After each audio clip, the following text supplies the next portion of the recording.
wɔde hyɛ me makwaba edeba Adum TV me ka wo sɛ multimedia dwumakue we yenya 30 years anesa enti be ka me ho ne Mose na ansa na me de na dwumadie be ba no ma me mo okokɔ be ba wo bia sɛ galamsey adwuma no munyai na dankwa ma yensuo ho be kwa atwe etu a wo hwe bia be ba wo bia kai obi no nkai obi sɛ galamsey adwuma no yentwa so wonim sɛ we were all born great. Woyen animunyamfo woyen akasefo ene eyo kokroko wo a wotie mi no die sentini se nia wo bo wo no o se me bo se me seso wo obi kasa wo se no a eno de obo wo no so yokokroko wo ye kese eno oye animunyamhwe ni enti onipa bia no obraba wo bo no se wonya hunu se suba abada na edie ni kasa abeka no begina se ebehye ne monyam se ebema yehu se oye kokroko na aye kese.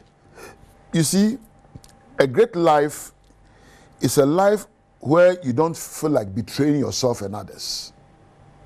Ye kasa obi abrabo edimu, ye kasa obi abrabo eye enemonyam sha oye obi a no ankasa onwutwa ne nanti na watwe obi su nanti ene say suban any ade ade hye omuso beyo no wanyo a wo twetwa wo nanti, you are betraying your own self.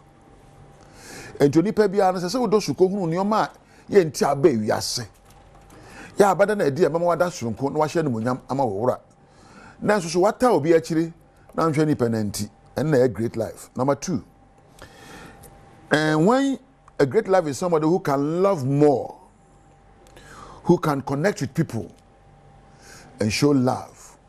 Ye kase abrabo ye nimunyam sha ya abrabo a odo ene ode ewom ye kan odo anya odo se wo pu obi na koto akodi kadeso agro odo ne se wo tu ho asi wa ya ade ma a efe eso bom ni pakro no na wa bia ma ho nto be di kan do ho na wa do me ben wo eno ene abrabo ye nimunyam hye ene kase meka obi so anopai wabu no hanim tia o ka de ensem fatafa no ho ka de ensem fata akire obi enye eno nye unye no nyam hyeni unye kase unye kokoko uye kokoko de a se wo da subani a eda wodo ahofama pepepe yo ena empo unyuma no kasa bema obi so enuma abanyam na ama watimi hunu se wo yama no na wo ka bibia ma no na wakanya na brabo na wababa koso wahunu se mechira wo se ye boso ekokroko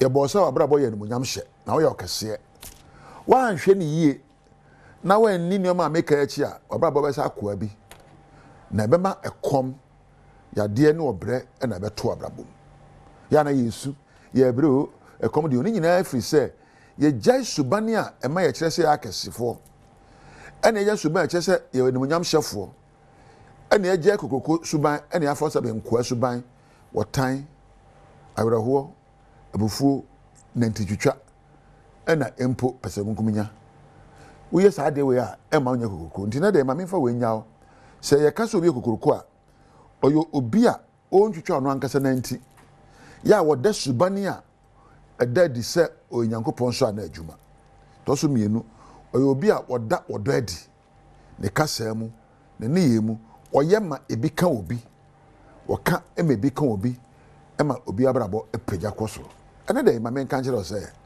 so opese ehu se wo ye onipa se wo da subani ebetima man kasa wa abrabo eye nimunyam hye na wo suban no kasa kire se wo ye okese na wo nya kwa abrabo ebo onyankopon emwa onyankopon hyewodne akona sa nyina so dia wo fam bia na ma wo re mfiri be bia wo firi ba se wabrabo be hye nimunyam na wa kyese wudi ade nyina so na ye kese wo ye kokroko esanse de obo wo no so no onyame wo ye kokroko ne kese o ma memfa na asema Edmund na Thomas o camera menko enkoda osmosis na Daniel a ofujata bomu apie aba Adum ha so ase na menkoda Mark Weber Priscilla eja Weber Kampadu our production room na me na obi a obo adwumadie titire makeupfo Eugenia Bedi ne nkrofo na me na floor manager props na lighting na MC afo nyina me damo ase wo a wonya amrehwe me ma me nkyere wo se me firi ha badwoma adwumadie ne bekoso nti nya fidie ne mfi adom na de eba na doso na me di wonyame ejaw Etiema mu nyina ma kyem akwa aba yeda so agebre na gusto ehwe Adom TV ene juada badwam esu eniemeni de akwesi ensia yana mo asemo so amutie live on radio fosu fosu se ma mu nyina ma kye yeda mo asemo so agebre na makan ho ene anope ebre we di se ensema do aba da bokata hodro mu ya fe online stories ye so a aba yede beto aso de amamo Bisa do po bia ho ye. Nya gidie se befa. E mo aba mummu. Why? E bia ka chen ya hye na otwe frase. Nya gidie osmosis. E mo aba mummu. Akatwe ndo de esua. And there's no two ways about it. But nya mbehwe ne ma. Ye nsre ne yedi. Nya me na nim ko befa so a obehwe ne ma. Oyo gidie ni however you believe in it but you don't want to tight. Meaning how I'll get tight payment. A lot of people have commentaries about tight, but I'm telling you, mommy, so ye no kwadifo e wo tight twa so a nyame mo wani mu wase da nyame om wani mu wase da ba kan ne pe bi enhyeda ntiase e na me twa tight na masofo na die but believe you me say uyo bia utwia wo tight faithfully odi no kremu ne twia wo tight a kwan ya befa so abetimi ahwe ho ama na broso kura within the month na owom no wa be shock mo bia na ada tight so am faso pa mo bia na ada mo bi cancer wo fro bia fa ngu waso believe it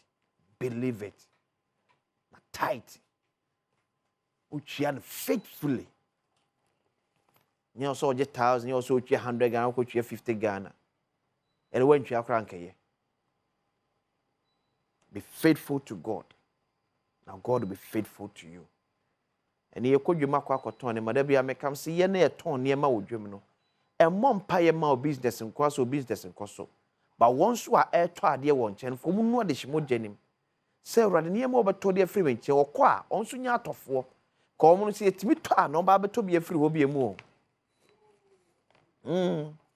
omo no ye to a e do betimi abeto bi de afiri wonso nchen ba ono beto firi nche okọ e na ahwe ba ko na ahwe ne nto ye obeda ba beto fro eti wo bom pese awrade ma meso nya atofo meto de manfim che no na wo bom pese awrade ma amanfo nso to ne manfim che akoton no so no onso nya atofo ese nsakọ ne nsaba omudi esi ya nso de ebesi ye ye hwa samudu abada bokata mo ne anope nsa ne akọ ye online stories daily graphic enie also rename Tamale Airport after na gbewa ya na appeals to President John Dramani Mahama timapani mama aprobo ya okoye ewo statement fidemantem no ana ya na ade asede etuma pani enim say Tamale International Airport ka yemfa nto gbewa na gbewa yemfa nye na gbewa International Airport eti ye hwe ne aban mpanifo beka ede akwakosi wo hom. You can't be a minor in government. President Mahama to appointees eti President John Dramani Mahama esu na eka ne seye ese oye pani ama paul se bedi djuma bi ma wo ma ban mu a utimi nko share chire mfa nko tufu magudie opeso ko tufu magudie am pa choko President Mahama na eka ne seye ultimately say we enkaibo so we only hope and pray say the president will walk the talk. We pray say he will walk the talk. Na nasuafo bia ehon kekan be ba se o kan obi na galamsey tuo ekoso ne bia no especially the MMDCs. The MMDCs. me say na no tumfo ye nyina kase na na yade ba me enka se mampani empam DC wo se party for be do atem the same party for na ebo tumfo abaso no because ye ka kapa ahemfo na kasa ko munni akande bia a o metimi akon galamse ni sa because DC no na bambo shenensa e wo district one bambo bia no hye ohene bia ansa ohene bia no betimi ama command to a district commander but DC betimi issue command DC satna se enhwe hama galamse koso ye kan no tumi anka hwe ankyere omo ba party for na ebo tu fu abaso no omko ya aka se yempam DC no ba bia etu ohene bi sesie na obetuma bi atem e na onye hwe no hinde wa ide. So Mr. President, we wish and pray that you walk the talk. Now param and crisis ni hu ye na na do dan koku for the press no na DC is an church the magalam say ekoso ye kan wasem mampani ampemwa. We pray say His Excellency John Dramani Mahama will do something different. The sabe ekosi ko gina kwantia dia President John Dramani Mahama is our last hope in this fourth republic. If he fails us, the country is doomed. If John Dramani Mahama, His Excellency, fails Ghana, Ghana is doomed. It's the last hope for this fourth republic. Not say he's going to be the last president of Ghana. No. We are talking about experience. He cannot come and repeat the same mistakes now. He can't want him in his first administration. No, it cannot happen. Because he's our last hope in this fourth republic. That's why I make us say, let's do our best. Support the president. Let's ensure he succeeds. You're making sure that John Dramani Mahama Momono akoye. Because akoye nya NDC form kwa nebe enjoy. And the sense when you end this phone calls never suffer. Tin penis or chamber bread now before so nam kwa musu be bread papa. Ni evi frank be san ye no. So Mr. President here can we hope and pray. Onso meye mampani abekata ode ontaba abekata wa point so. Oye kra so wonye ndie. En ka for na hongro kra okrom gwanom. Ndie de ka Mr. President. And efficient ship system key to 24-hour economic success. KPMG pen 4 and a kind of say me so ama 24-hour economy to be ye pa ASM. Yema we kona we bano aye adwuma eyi and a bit me ama 24-hour economy no et me ejina ne na so ye pa. Daily graphic and anyway eba ne anopen. The new publisher Adum Safo picks Baumia overhead kits dad. Hey. There is okay kind of contract the book at every king can why now ready. Adum Safo picks Baumia overhead kits dad. Ne kiss dad be no. I say empo jam hono no. Awosbo. No be ko empo jam ho. So jam pe Adum Safo wonye o jam na so ka na asem o jam kwa bi esi du ye o nu a na Adum Safo ka no asem me na mba be kana ni ba na mu na asem great me amone di na me ko to da boka se da wo mu na so ken kan fa we o tu se we se no mo de apostrophe no aba after the s usim say o jam pe we o jam asempa na Adum Safo ka no halumi te nyam nwa so be peke ba me ahead of jam oje o jam wo akire Financial Intelligence Center chased 53 companies over suspicious financial transactions. Yasi nyumeko mako adwenu miensa wo Ghana hanomu a FIC pen 4 ehwe mo nemam. Esan se ekwan ofo aso ma sika bi movie yo madwumeko mu no etwetwe aso kakra. Etwetwe aso paati. Yasi eye FIC pen 4 ni abre ehwe sa enwumeko no. the new publisher, I don't know. Daily Democrat. I'm saying my answer. Monday, aye. Kenofrata ne events. Ekise Jamiakata Mudini Susan. Ghanaians demand restoration of Kenofrata's wanted status. Hey, Ghana for him say special prosecutor also for Kenofrata and to wanted list so. No fan to so. Fan to so 10 10 will be able to say yes no. No na woman no nyina okọ restaurant kwa kodi obi aka tese wo ne ono ti ko okrum ne ehwe okrum. Abuakwa South MP partners with US missionaries to tackle socio-economic challenges in its constituency. Abuakwa South Marshal Jeninom and then one America Mokobi Akabu Mosha Abuase ne be ya omanfo atete obofamu o na Badwam pesuaso no obetimi ayi e de free omo esom. President Mahama launches Tree for Life initiative mampani apao. Jmeku afa no Tree for Life. Ese nyina ye mo na enua se ne be ya Omanya any acquire ase into Daily Democrat. The other banner anopai enonom. The Daily Gist. 38 MPs chase 4 minister slots. Afenyo marking so wa felade. Eti ni abeto dwa Adom TV ba animu a Alexander afenyo marking phone e wa asanso na majority leader. Ora Mahama Ayarega enso phone e wa ne si NDC mrahye yafo makomako aduasa wotwe 38. And deputy minister slot and 9 aka no nyina epre they say aye gidi tie so so mo mamra hwe film no o mo na mampani Mahama so saa etiwe na manfo ka yesi bi kura ko wo fuo president of finance what mo MP wo fufu na ni ko be wa ma no ya mo nyesa ya ba mo nyesa yes say NDC MP so mo ni abre pa so mo ni abre pa so mu chiri mampani Mahama so eni ne ekolodi na ho ne ekọ Ibrahim Mahama ho even mampani Mahama ne Basharaf Christ amafo achas ene kasa se ke bi chiro papa o na ne mbra ma bro party mu ne me ye pa bi ni asana ba parliament no enya de ketu akora so Sharaf ke ma is and now you see Sharaf ko hwe blasters match penny pad de chisa position Ajosafo Storms Kumasi for radio show radio road show and then I see Ajosafo enso atie Kumasi also interviews na kwa kodru wodom yeso bogum sa akobogum sa na otwe na start on okay o see start enne tene ye see Ajosafo bone Kumasi a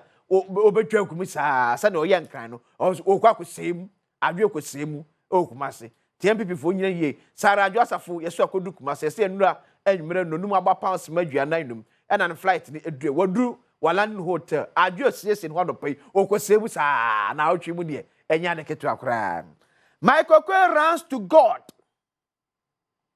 eti Mike Okwe Junior nasam na yekai se for nasam nyina manyame se nyame na kase nasam emfa emano Mahama fumbles over military appointment president Mahama so appointment ye ewo gasra dom nyimakom no asafra se bi nhroso nyina ya abam na ma isa so nche da hunu na we odisia no asako ine fra no na kwakwa je yese bebre enso ohodom Ghana not for you Prat blast President Mahama eti owura kwesi Prat so na kesa aba na etuma adwo Mahama no yanto ama no se yaton Ghana de ama no ti no ye bia no onwen Ghana nkanko ene ye ho Daily Gist enonom The Inquisitor Staggering revelation oil cutter after SML for blocking their chop avenues. It is one na AFM wujumedie e Ghana so mani abre se SML yanguno enya de papa emfa fasori bia America na obuso ombua se SML ban no bia na komdi bu aban no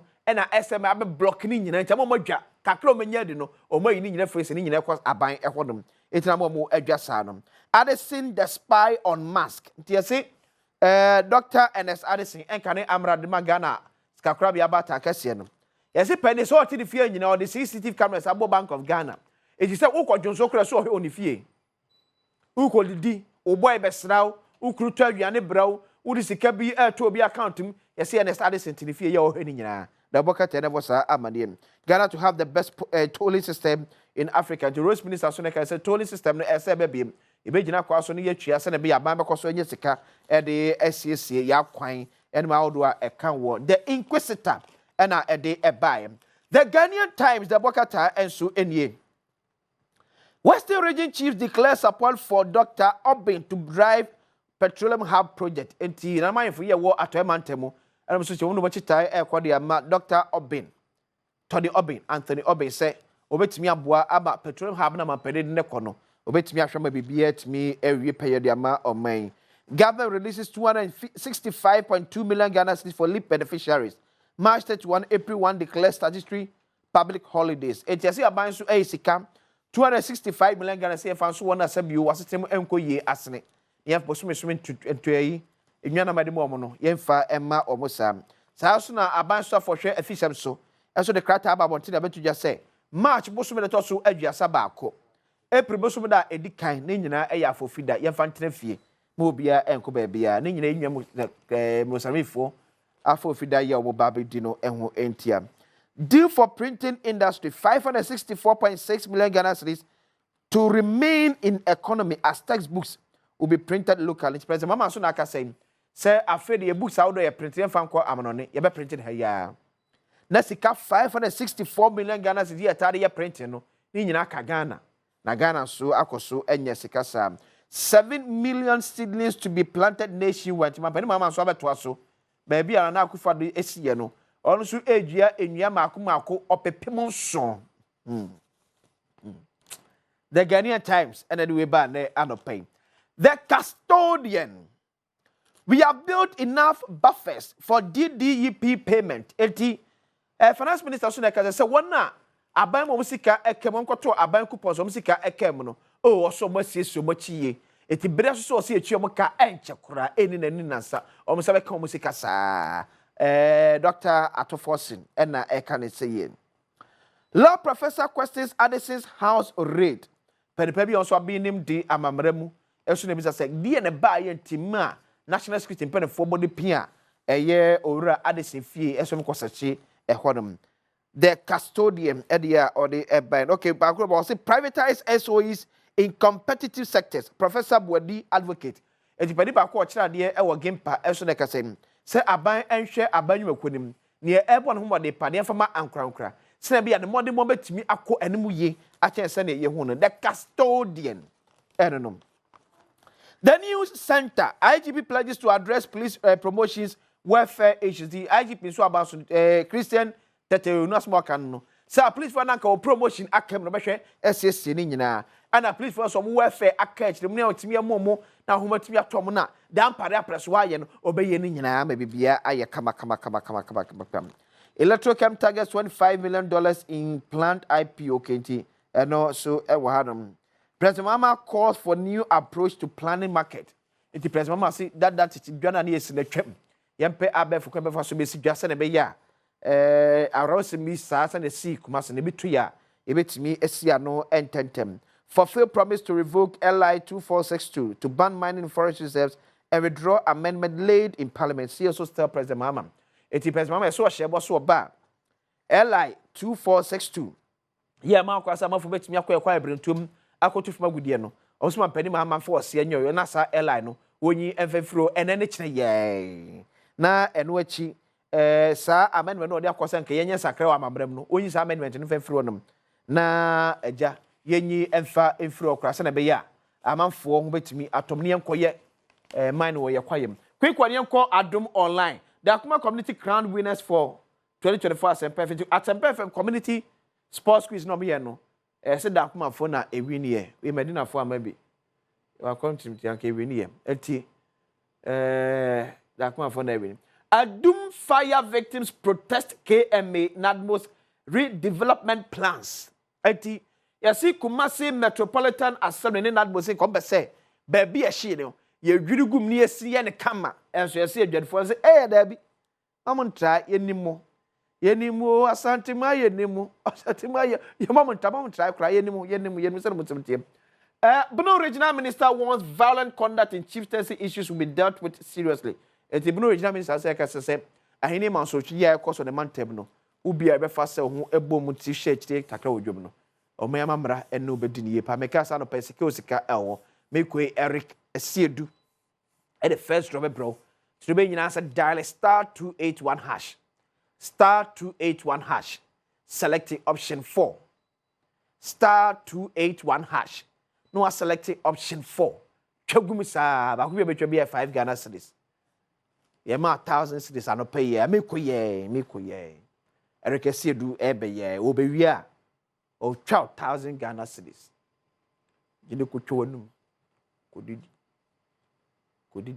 ekomo ya 1000 cedis ebe sort ne ma no pay and sort ne nyina ko ebe tete ne be so ama ne be matimi ada hodom it because no just *281 hash select option 4 the do abetwagum bia no e twagum Friday na I say ye ma no say ye 4 by ye 3 ye 3 okay any ye 2 okay 80 yeah pam wa ya de pa ne wa ba ka chem nya Friday no say ke 3 by ye 4 ne nyina ye odo ne pese kire mam no e this week say surprise betimi asaba this week surprise betimi asaba eti Friday say che 4000 Friday ye che 4000 eti this week surprise betimi asaba no yeah you know twagum *281 hash *281 hash select option 4 na twagum saba ko bi betwa bia e 5 Ghana cedis twadodo bi apa bia fagum na abedidi saa abedidi akwasi sia bekoi erekese edu e ba wi a health tips ebeto aso na ye di enkobo ba ko mi bi e de afiri won manu achi na sister Sandy bi a guy e de awosepe ato aso e de ama owi ane de asem dika aba no achi na betwafo atrase e de pensen mu so ato amso bedi akwasi ensia ye ba ese. Right, fantastic morning. I'm saying I'm so yeah, good morning. Some net 12 so say bejo can see. Ya bandi ani aba another week ni atesi musa no no. Some ya doson. Yes, a fatasa what say ni de ebro. Kete we say. Anya do we bia no paying so Franco Trading Enterprise and yes ya konkon ya de ba. Anya phone nko a no moton. Phone papa na chire no. Say open air conditioner aye omo akache.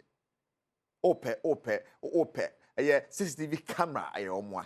Then okopie mu omakache a fridge ahodo aye womo a washing machine aye womo a bobodin mame we be se bomedin mame aye Franco Trading Enterprise na pa mo kan ho ne den sam no ade bra wo Bernard Padi Butwe me producer Kejwa Nankasa ne Erica se edu body now e be sha center pass of ya no man so na ya ba fie abahede ekoso fie and okopie mo the UEFA Nations League and when they qualify for the next round of the competition. Yes, semi-final. Now quarter-final game, second legs now I so and in a Portugal game, Cristiano Ronaldo say penalty but about back at the share goal at the Portugal and now to say yes, para France also Croatia trimu man 2-0 for France, and today I say a Boremo extra time call penalties, and after 2-2 on aggregate, France winning 5-4 on penalties. Germany and Italy is also, after the game, 3-3, but 5-4 on aggregate. Germany through to the next stage of the competition.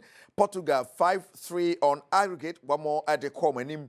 Sanso na Spain and the Netherlands, and so about 3-3, acquire 5-5, and on penalties, Spain are through to the next stage of the competition.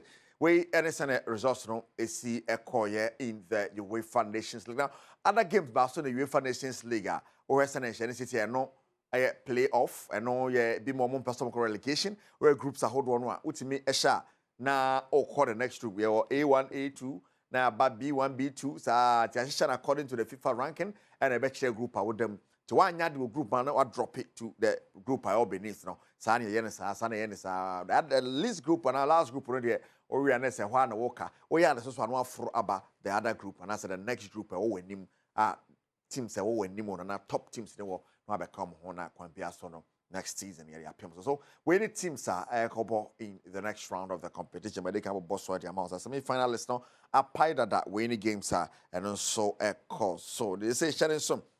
On the 5th of June, Spain and France and Ebo na facing Portugal and Germany at the Apem. So the UEFA Nations League semi-final games. And they say, you know, so na teams now aquam clubs, players now aquam clubs. No makusia kayana via at the semi-final games. So at the Apem. So talking of the World Cup qualifiers after Nations League, England, but Latvia after say Albania, eti ukopie mu England for the and neighbors and also some base yakọ bado be PMO Africa which must say yes Africa so more than pa and Ghana ejan naso ball Chad by 5-0 at the Accra Sports Stadium na no that field and then yasam keto akra likes of Antoine Semenyo Nyaki Williams mo ya adwuma ni tipa at the Ghana now say Ghana betumi atwa so na yakọ say group ni ya jabo so with 12 points. And easy. Young call the Accra Sports Stadium, Sunday and a Charlie Wewe.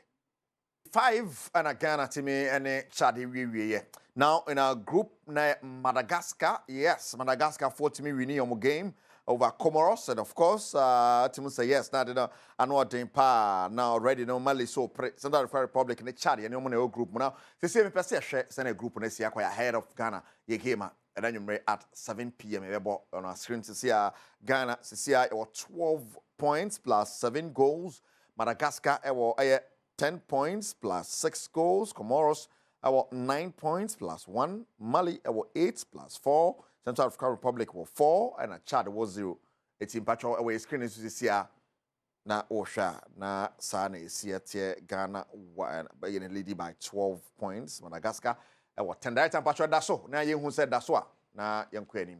Na you who said Ghana, 12 points. Madagascar, 10. And Comoros, 9. It's Shannon Sosa. Mami winning Senate Ghana group next year. And then you 7 p.m. Ghana versus Madagascar. Yes, you bet to me at the group na boss where send the Madagascar near no more need our crepa not just say yes. I would last see senior I want some match in a Basso in Morocco. Yes, Madagascar go home away from home. Head coach and my Black Stars coach Otuado. Then somebody to draw ahead of that game against Madagascar. And then you 7 p.m. near.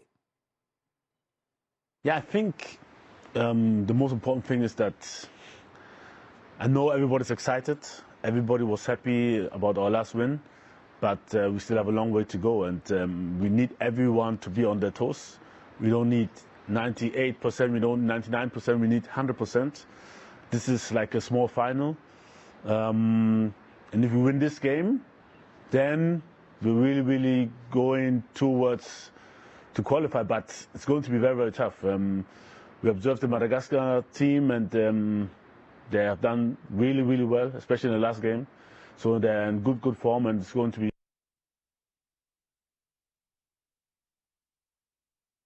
Otuado, no, but Otuado Sunday too. I said the all shepa and Caneso after see keep it clean sheet on Friday. You best keep it clean sheet, and then you may against Madagascar. Ethiopia. You know, the most important thing is to believe in our own strengths, to be confident, and like you said, I think it was a good victory for us in a difficult time, and now we have to build up from this. And no matter who we play against, we know that we have the strength to beat everyone, but we know football is not like simple mathematics. You can be better, you can have more chances, but still not win. So we need to be really, really focused. Nobody should take it easy. Nobody should start thinking already about the World Cup, because we need to take it step by step. It's very, very important that we stay focused until we've made the job. And now it's the whole focus about Madagascar. And we really, really want to win this match. We want to have a clean sheet. And this is what we're looking for. We have to continue to work for each other. Even if somebody makes a mistake, the other one has to be there to help him out. We have to push each other in a positive way, demanding way, but very, very positive, even if things go wrong. And football is a sport of mistakes, and who does more will lose. And it's very, very important that we have a positive mindset if we make a mistake, because mistakes always happen. But the most important thing is, how do we react as a team? How do we push each other? How do we demand concentration from each other? How do we focus on our tasks? And wow, Coach Otuado, head coach of Black Stars of Ghana. And at 7 p.m. live commentary. I was on FM, Adom FM. Tiara Washington Society, the Black Stars of Ghana versus Madagascar. Say yeah, per se yeah chimu group ni mudia na CJ na so na yeti meje boss Sani a bit of games to go. I have 5 games been a can, but ultimate J boss say 12 no nya kan akọ 15 na watchimu na bibia akoye na no ama calculations na conform kakra. Na what I say but okay. Results are of course so in the other games I to say interesting pa nya some ketwa Pierre-Emerick Aubameyang about 2 goals to Gabon. We need 2-1 of Kenya, and ultimately say yes, Kenya for Benny McCarthy, the second game in charge. But the other games, Nigeria, Victor Osimhen ye adwuma no de mamo winning 2-0 over Rwanda.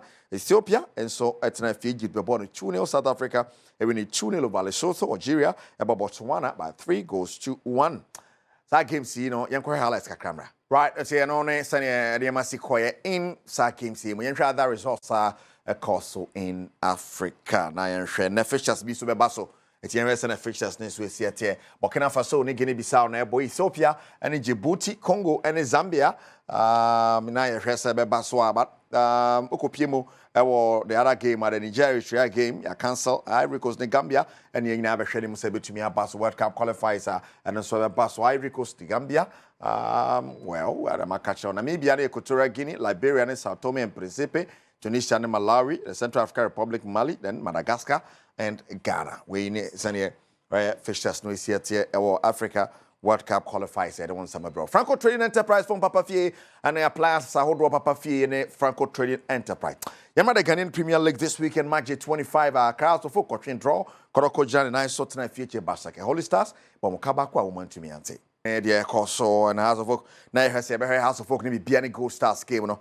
But I know we 1-1. You share the other results. I call in the Ghanaian Premier League now. You found some and so and twas so yes. And I could pay more. It was Legon Cities away to Accra Lions, Koluzuye, and Sante Koroko ebo Baseke Holy Stars by 1-0. Karela ebo Bichem United by 2-1. Midiema ebo Adriana Stars by 2-0. Brekum Chelsea. And so any summer test, the end 0-0 Brekum. And a Vision, any Nations, the end 0-0. Dream Chelsea ebo Young Apostles by 1-0. Anti and Sunny Asiatia ebo the Ghanaian Premier League anymore. *281#. No, I select Adom TV option 4. Maybe we are may draw. And see for Kakragum 5 cities. Utraba acquire 5 cities. Bisa say I hear now de gumwa. O can 1 5 cities. O can 2 10 cities. See bisa number of tickets and don't do a and I will talk. And yet I hear now they do. Bisa I hear now draw 5 on say 5 cities. 5 for say back 5.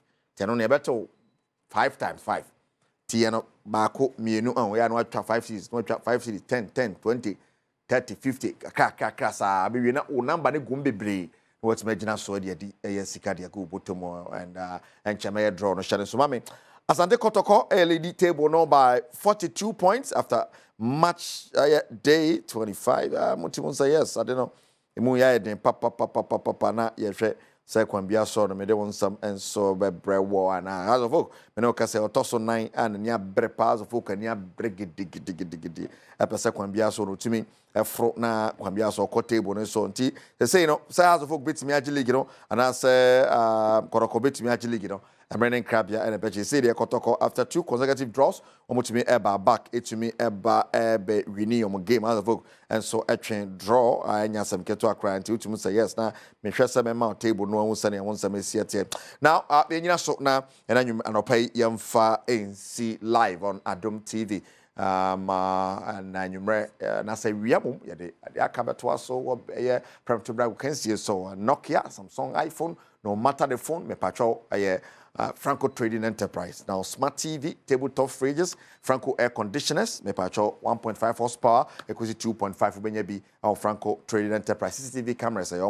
from 0246 422 338, 0246 422 338, and 055 593 9311, 055 593-9311 na ne Franco 4 entry komo App Store Play Store download your app no na brebia na mantimi enko easy fama o mo numbers am boy and your original numbers for bia ni obi francotrading.com a website and so abetimi atowade e ho no mo no pe ne ba bia betimi nyanya no fisher no sa fama now I'm not so yanya draw *281# wa wode kakra go so no betimi disika kakra ya go to 5 4 3 2 1 Why and I had a lucky winner and yes, Adum 02437776 Nedi so why your number na betum 1000 Ghana cedis and pay atom 02437776 02437776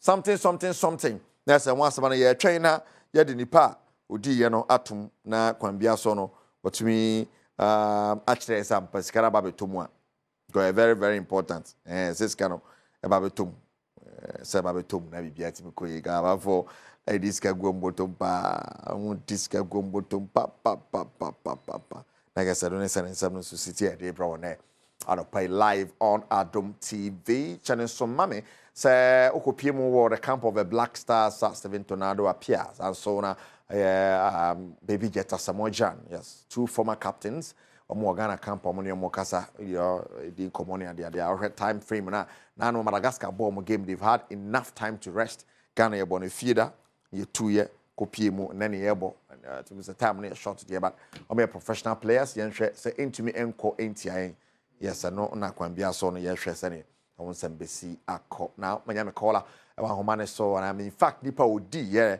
e wa homane so yen hwe na yen na atwetwe nkomo champion ye mo ache mo akwa Badwam TV na no pai so me jo so na e fro say e fro me na Ajeman o hin sisi a me wa nyina su hey nana congratulations me sure say abetom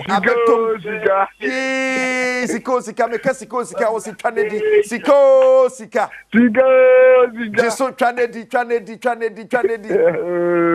wow na uchai me chat 25 series hey 25 series now dey kutu say it's ahina abetom sika ahina abetom 1,000 Ghana now we to say yeah. And no pay with 25 cities at the 1,000 Ghana cities Monday anopa. They become a dimungu. Hey, na say see draw that ya abetom sa then na de be ne. And me back school to be koyi dia command say wow. Utirim kwa na afe na bi mo sa mo nyi ni ade wagasa ka bibi kire obi a wo hwe sisi ase enye kululu no kure trodo sika ye trodo da bia wow na bia o Ghana ha bia twabi wow na utwa ubedi sika wow wife na jeje ho akire wona na minu apanyi na jeje ho abetom sa discover fia na ni jaba enti se sia no ye nwie ye besan ye ba akoko sinsia ba ye besan ye ba akoko nti yibi fama oba ne ko jakakra bi wachire na san afa wo no besan di skani bi aka wow fantastic congratulations ye winner ba akoro no yes odi the good but also betime di star 281 has select Adom TV na fa kakra go so 5 10 20 30 50 na udi gusu sa na udi skani di go but kama pa e je besan ye draw ba kwansa na aye Badwam akona wie sabre die ye da pomode won sam beto aso ewia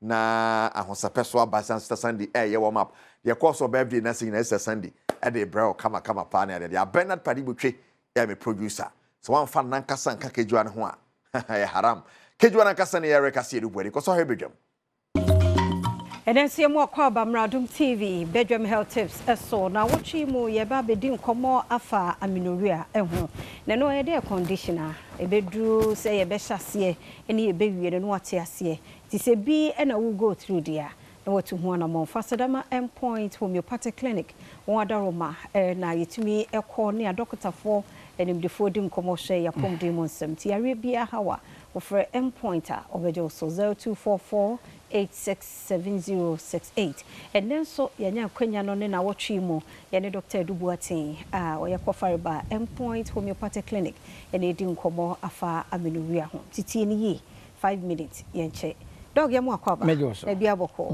ya da se na wotwe mu so yensua aminoria na no ye den a wo bone tofa yo medase pa ye kase aminoria eye medical condition bia emma inya menses okay anase a stage meka se oba beduru mpempenso bi na oba no wono a wonyem oba no ono a ontwa abra ono a yenyi na wodi entumui ono soso a enye se wawo na wo breastfeed na nso so oba no wo ho na ontimi nya ne menses ekobasa no a yese wanya yade bi efe ne se amenorrhea ti wote sa amenorrhea na se nyina se oba enka oba de tama oba nka ni kwase wonya menses eye tama oba wonyem okay wonfie kwa animu na wonya bibia ye beka ne se wadu menopause a menses ne mba ana se oba wawo na wo yes wo feedi wo breastfeed akra no exclusively a ene so manetiko ena mpem ebiri no anso so oba nya condition bi na no ntie yi na wo de ni nyina to twene a ene so no etimi emma oba na mensemba but obi wo a bibia sade meka kan nyina wo ye young girl bi anya nyinsa bi no onyem but still bosome miensa bosome nsia obi wo ha years 1 year 2 years 10 years na wono no wonya ne mensesia yes wonya bi e fe ne se amenorrhea na ye common very common pa in fact you two types of amenorrhea ye wo amenorrhea ba ko a ye kan say primary amenorrhea and obi e be kan say secondary amenorrhea ye kan say primary amenorrhea no a eno ye oba a wasisuo no na oba na siso ebia wadi be 15 years 18 years 20 years wono osisu ndi wonyimu ni nsakrada wosisuo no anke ndenken korai 10 years 11 years 12 years no menstruate wanya ne menses no saa oba na de wono nya be 18 years 15 years 20 years 25 years wo mu ni nsada wo hu mo jakrada ene be kan say primary amenorrhea ene de entire no so but bi ho ene ye wo bi be kan say secondary amenorrhea no na edoso system eno de oba na osisuo no wabu ni nsada obi wo kra na wasisu wabu ni nsakra afamu awo baako mienu na afe no de menses no ateko wonu menopause wono so awonyem wono so wanyese yayi na wodi ato atwene ana se wono so wanyese bi kra no a saa oba no awo na se bi wo breastfeed akora nti na menses na te akọ ekoba saa no yes wanya bi e kan se secondary amenorrhea ene nti ye kasa amenorrhea no a na de ebo ne pon nyina na kozi se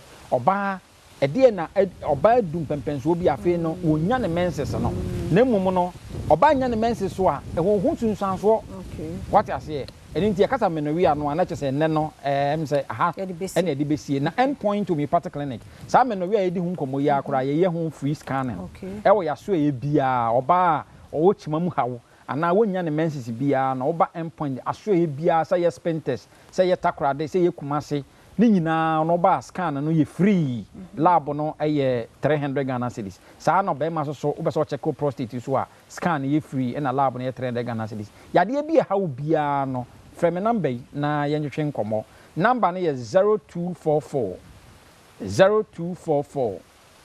867068 0244 867068. Yeah, that's it. Dr. Dubote na yete no enkano nti na wotwi mu kan ye ho 5 minutes ye nche na wonso wato so endpoint homeopathic clinic wadaroma ne yede nkomo ibre o chena nkwa hoden wo ho a ye beto so. Amache mama kwaba efa emra bedwem so on Adom TV. Na kwekwa meka o se o chena Tuesday. Na jumedi kese beko so ewo kumase Adum PZ baby a ehonum ehye no. Joint production by Badwam ene Kremu nsem of Inshira 104.5 FM Kumase. To ochina pa ne ekwe nyina ne se Badwam ene Inshira Kremu nsem ka near the live show a free Kumasi Adum baby a honum she no abro. So you're the regional minister, your former KM mayor, you were a Jedifona Omuniama Eshi no, you were the assembly member for the area, your Ghana National Fire Service, you were engineers from KNUST, you were town planning and Penifuo. Just one better I said you come no edoso pa. Ochina no past 7 pepe na yatwa dem ntika say a live on Adom TV, also live on Inshira 104.5 FM. Etu omahene kwabra sante nana kwadwo jantoa kwasinsia and the rest of the team no na etna se ochina Kumase Adum PZ baby e honom ehye no e honom a na ye Badwam ene Kremu nsem ebefri ede abrew. To be the first of it can tuition penifama bobo nyina they all be on the same set. Na ye kwan ye betimi afa so be delay with this situation. How na betimi afa so make sure say e krono e mu betimi ada honom na obi ko block die na kofa bae die na yesua ede afrim so be pese development kra na what is the education arehemu ni saying someone am workshops onum na ye tuma free one ma ba be redevelopment the we what's the assurance am say beka shops back enti o china sam ko bo ni na bekoso it will be an extended version ti beko akire ara pass 7 pepepe ni atena se e wo kumase adum bedwam ene kremu nsem ene ka bom e de abro bedwam on Adum TV kremu nsem on Inshira 104.5 FM to china e nyina betena se kumase adum betimi adwene ho mu a ye pese ne adwanefo no wona edidwa e wo saa bea no ena atwi enkomo you started counting your loss you continue to count the loss how about betimi afa so aboando timi aso master so far but say the regional minister, the working regional minister, Dr. Frank Abwakwen, says so for what me about 600,000 Ghana cedis. Titisika 6 billion. Your money is so one on your machine asene. It was not something doing in Abecoso. Kwame the first or yet, Amobi and ya cracker, no de ateteneka eso. And never cost be account one never support to watch that something doing in because the regional minister, Dr. Frank Abwakwen himself will be there. Former KM Mayor. Ora Sampine will be there. So any benya engineers, you will free Kwame Nkrumah University of Science and Technology. Benya town planning for omobetimi aboami ya plan ye. Edwedifo na woniema ehye ye no. Esbeba ho no maybe touchina by 6:30 na opeso bekasa wodru honom. 7 ni accountum na ye kwa by 6:30. Esbedwedifo de nyina mra ne mekanya asem. Question bi obi ebi sampanifo. Enya tokwa, enya atanie. Enye kasentwi enya afe na sabi odi ani ntire betra nton na obekasa de ati apani bi ensolve issue bia question bia de wakoma so bia person obi sa the regional minister obi sa town and country plan officers one e de dwa na show monsa one is ha bia na show monsa no bisa sa question obuoni ndie kwam na enye show ma nya fefefe wa bro obi ya ho enti emotions be baba yen control emotions ya so akofa ne ma babegu bia make on fa ne ma be say 1 week kura ni on top papa bia nkwa ni mu energy to mu a ahye ahomete asefem be kase ye de ya odie ne be kasa de ochina show ne be say ye ma akoma mra fom e man ma say ni regional minister nya asem me say ni former keme me nya asem da bi ya abotrem ye be some pen for questions omo ne de o man na show monsa omo ne de kumasi kropon na show monsa how be no mfa so amanage se ne be ya sa atrenche bi ebi entwe bi beto ekura na enhye kodu pepenso na ekokodu ye no ti ochina bodwebre obia fa akomato yem embra ne be kan wasem bokọ na anu ye se fata ne panifo efama ti ochina 6:30 pepepe no wodru kumase Adum PZ ehọ no mu an ye bo ademu ne nyina atrase ede kumoti live also on Inshira 104.5 FM then on Adom TV all our social media platform you know so wait me ahwe bi Pokuya 101 atrase C for C. Akwesi na ti say. Boko na say. Yankopo Adom. Ukwo hin weekend that's why I'm ready do. Obre.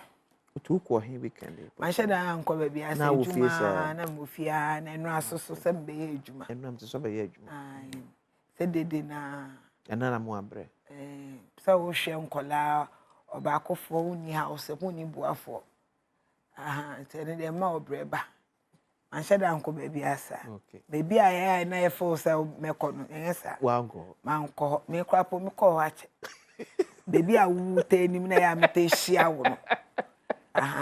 Sister na meta hia wo no. Sister no ko enu akwa frame say mo ko ho. But me ma. Yeah, 101. Dia na no pesi for see dey mai. Say ho ye. Viado. E wu se afo ho ye. Ya viado. Yeah. Ghana for me nim say mu ni aso mo ho ye. Mr. Pokia Yankopo Adom, no ye, but Mrena my enano pain. To be mamma cassa and quiet in Timbia. Quasi for say, or to be hard, when she didn't.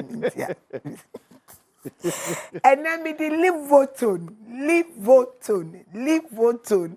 I FEC for C liver specialist hospital and ever soon me mine. May the be trow. Why won't say menka? Why won't see a drinker? Wa wonim de eye ena no pay eno na mede ebebebe dombo na ma wa kasa meken anase de mebebe kirekire mu o fall and director wetima be pay ye live vote oni bi wetimi di a support u liver. Liverton a duro bi a see for see homeopathic hospital and as liver specialist for akofa aba edwaman so a the Laws Pharmacy a mo India and Eddie rights no ama omo a omo di hu edwa e wo Ghana ha na de yane say ubenya o Liverton we bi wetimi da protect u liver me ne omienu and as wonte ye kra pa o de ma no sipa bi so bibia say eden na liver no eye ma ni pedua no na liver no so no ehuhia say wo say ye bo ho ban ana me pokua enye se me bo mi dro hu de ru nti meka se chinchina anchi kope liver to nato anase bo liver no ho ban but say obisa questions yi na e ma emuaya na wa bo modin a friend numbers yi a me de ba betu dwe hye no so fa pen eno pepe me pese me free ha PRO mu be frefre me pokua number na boy no obi afresi ye kire o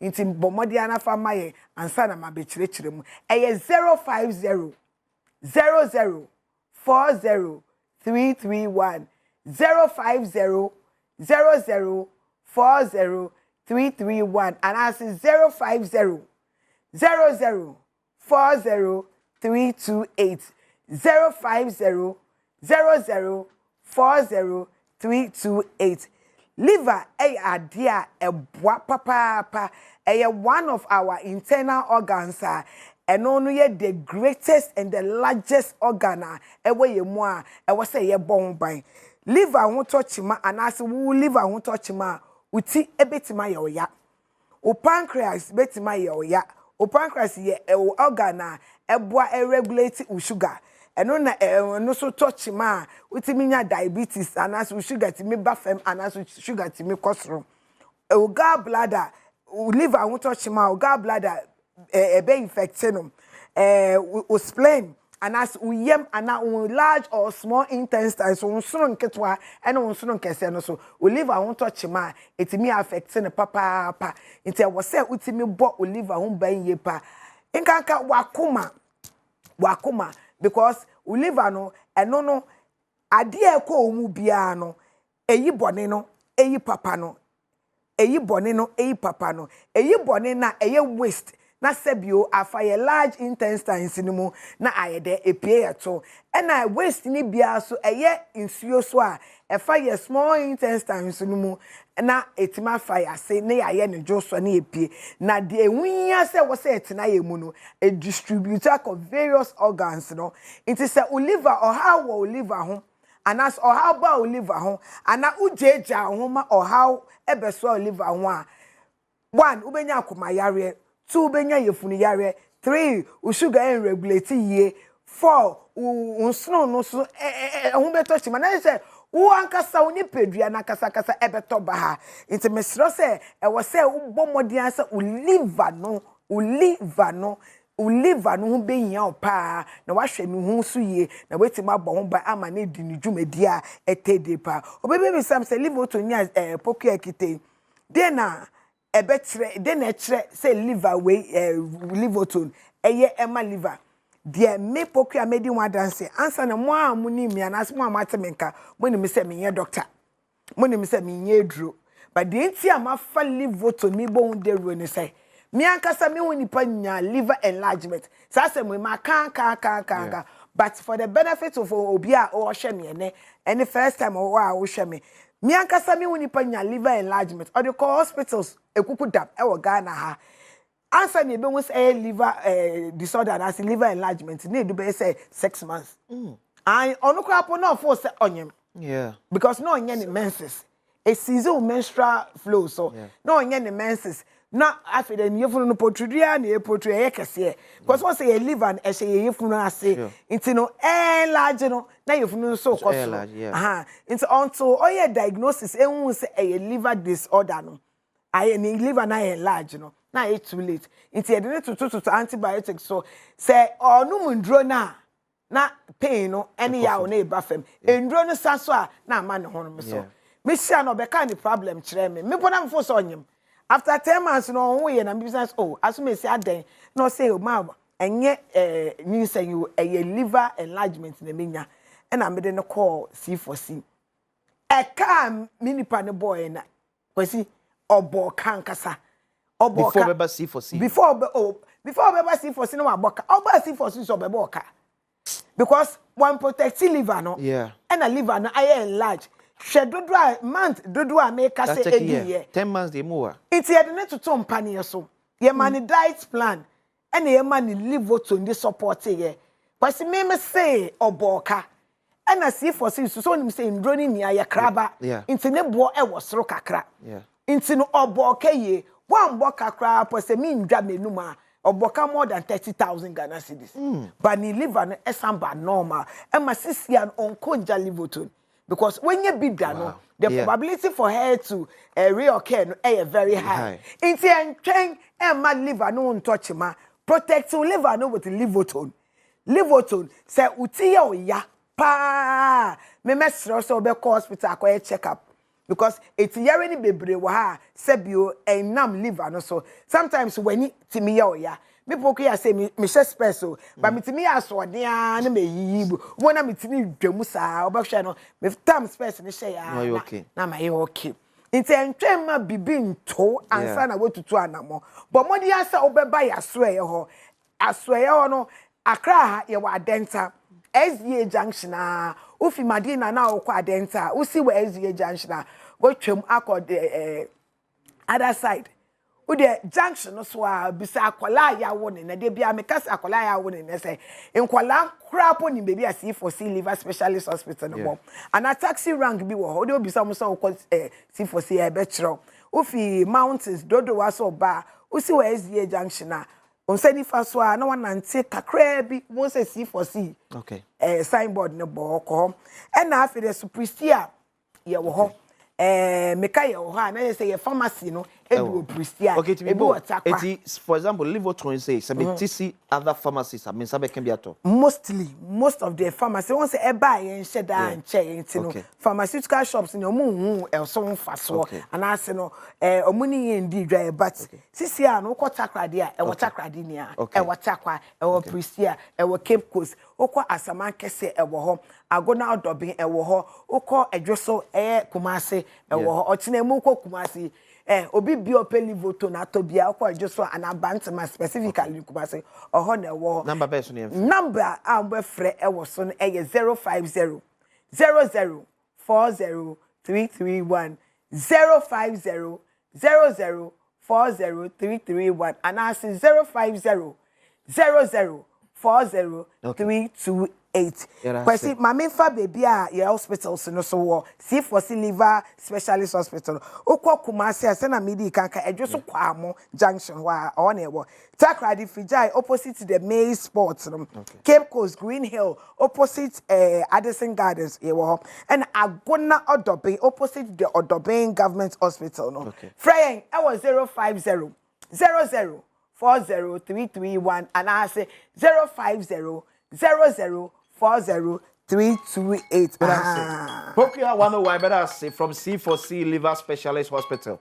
No more I train and come on and pay me so that I train and manning to answer. And what could be scakes there, quack sound yard. And a year no about who buying at the free liver related issues. Be Pokia better say. They can't say that's what Ghana man emu. Enti NSU the ufro be airborne still in the western region. Person ne tie se ne body way. Aha me bo a meti ama so eti enti hwe. Adum TV ga jatu yen hudu dey. Yare ba kire wan nkronkro onye bronu bi a oni din won bɔ ne yei wo yen mani mu. Edu sekuna bantem bi a wesi agorpra makase bi ohon. Wontum nka ne yei wo si Esipon Sports Stadium. Oye Esipun.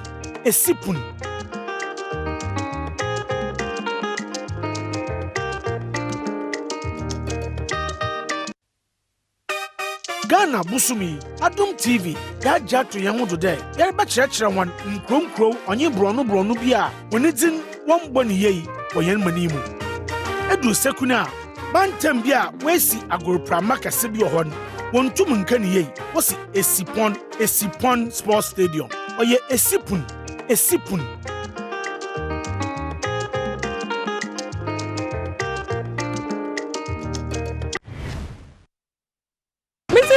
Mami Boatma, the infantile na me free if in mantle if in mantle so say na focus na right infantile na se a pedestrian infantile for super na nipa ku bi a waya no no ye nipa ku bi a yan hu ye fewuye na so no yɛsane wɔ ahobrɛase yɛsane yɛ wɔ ɔdɔ na minyimaze sinyim akyɛmfofo a nka no no na nka wɔfrɛ ho akyɛmfo iyi kyerɛ nyipako a wɔtu nkyɛn ɔsan dɛ na akyɛmfofo no nka no no na wɔtu nkyɛn ɛnda nso ɛkɔ hɔ nom a wɔda hɔ ara wɔtu nkyɛn ɔnom dɛm nkyɛn iduazi na wɔzi ne nti no akyɛmfo bɛɛbɛfrɛ wɔn ho wɔ hɔnom bɛbɛbree bɛgye ntae batena hɔnom ɔno nti ɛndɛ ɔdeda no na nka yɛfrɛ hɔ no akyɛmfo no ɛndɛ yɛfrɛ hɔ no akyɛmfo nti akyɛmfo nkyɛnfo ne nyinara ɔyɛ sɛ ɔpɔnofo nti sɛ yɛhwɛ akyɛmfo a suku a wɔagyezin ɛpa wɔ hɔnom Front-man girls na damara nso ɛna Matade senior high school so wɔakyɛmfo na azokura oma ya danso wo Ghana hade ya onno medamiti motso safro da bra South Pond iye hene beach a oya fe a chemfofo hene beach iye fe oye papa ifi nyi honom ohono mi tezi into no se baby na adwodwo ho baby na sa agwenwa baby na ezuko kesi wo Ghana hade ya momon safro da bra a chemfo na ya ba jo feld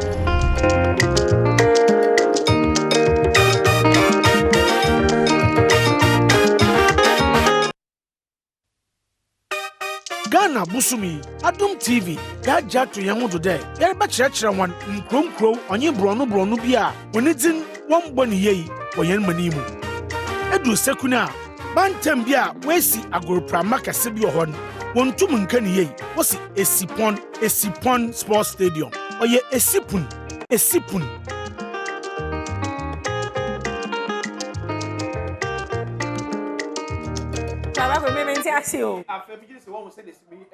Dino, yenya said ye can eat Libya, Yensian send ye bono. Now, man for Sampa, ye Ghana Arishi. We still in Ghana Mount, you're open up very soon or Ghana Mountain. By your cost, my Ghana who in here ye. Ye the nature Scientific Herbal Hospital. Ghana Oka Herbal Hospitals are change ye what Ghana had more. Amen, can be. That time a doctor also a chamo a honum no. That time na army mo ye adwuma. Nti ono de haba sha se ye adwuma nyende. Onima na anim. Ono tisi ngura mo onima haba ye kro betimi asa ya de. Haba de o bebre. Ba na betimi asa ya de kro na ha no. Ni obehu atesa haba na ya asem. Doctor say so atas. What about call there? Na amen to say Adum Scientific Herbal and Alternative Medical Hospital. Apomudin Koso. Se ye pagu akwam tinyame Adum. Bibia da so from. Doctor so ho ye. Nyankopon Adum. Ka chen se ne message so ya ensaka. So so no pa bia no Quran recitation ni afutu message do de be ma. Yes. Yeah, then as. Yes. Ana pa idea ko na Amen Scientific and Alternative Herbal Hospital any atwe ho ko. Yo, mini am say de di kan e da wase.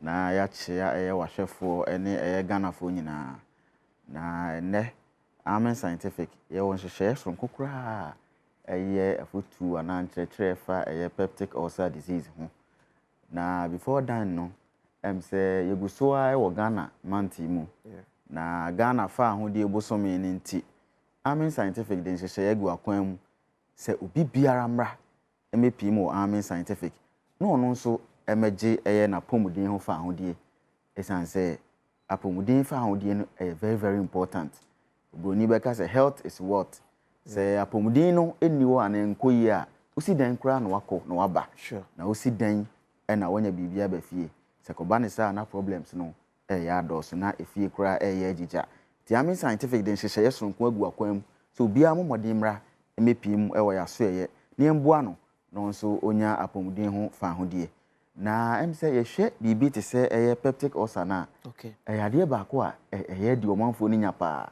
na day in and day out no doa na edoso wo man peptic ulcer disease na unya te ulcer bia na chese ekuro the peptic ulcer no na chese ekuro a aba yensuno ahodo nim ekuro aba yensuno ahodo nim nti wo hwa ensuno nso emu na aduane nam ene kura ba ho yes kobane sa ne tese o ha na no ya edin nse nipa bia odidi wi a wadidi awie no aduane na fo wonum na fa ominem tu bi efe no esophagus okay efa mu ansa na ko stomach nim no gastric mucosa nim na namu a ko fa onso na edikan duede no nim na ko small intestine nim ansa na namu ama de ye papa wo mu no a ya digest no ya absorb de enye papa no na ko large intestine nim na pie abate se ejanan okay enti sanso na mu no o ha obitimi ba na mu atuetue so wo hwemfoni ye da ho ya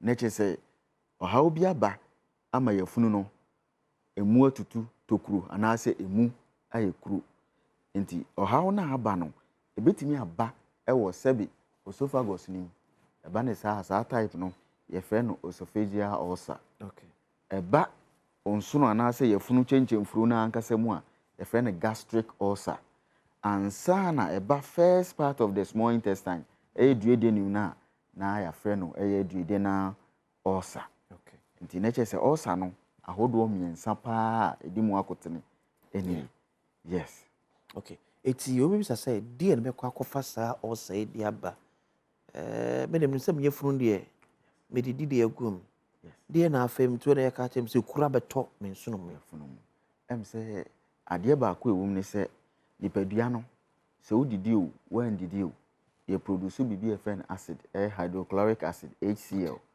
send ye beya ebeboa one eku germs moawa ahodo aduane a yedi na bia ho nte eboa kunu ene sanso boa speed up digestion okay so udidi a say aduane betimi ayam ye acid ne free ne padua mu no ba no eno ane gu say aduane na wodi ko yem ne so na ayam no aboa amna yam ye with the help of enzymes no pepsin no ne de akeka ho afia no koda nchen a because acid ano shipa oboni beka say acid is very corrosive and this account ho atimi wa hawa ho eno nti ubon say tumfo nyankopon ahyeda ye yafunu no na ode carpet bia same okay eno ne ye friend mucosa lining nti ubon say yafunu ni mu no carpet bi same ebeboa na atimi contain ade bi ano hye bia okay say acid no aduane a yedi na ehye nsaden ano hye bibi ano hye bia ebitimi enye ohaw ewo yafunu ni so no saa mucosa lining ne contain no enti yen hwa de obi no wo ha sebi ne de no mucosa lining very thin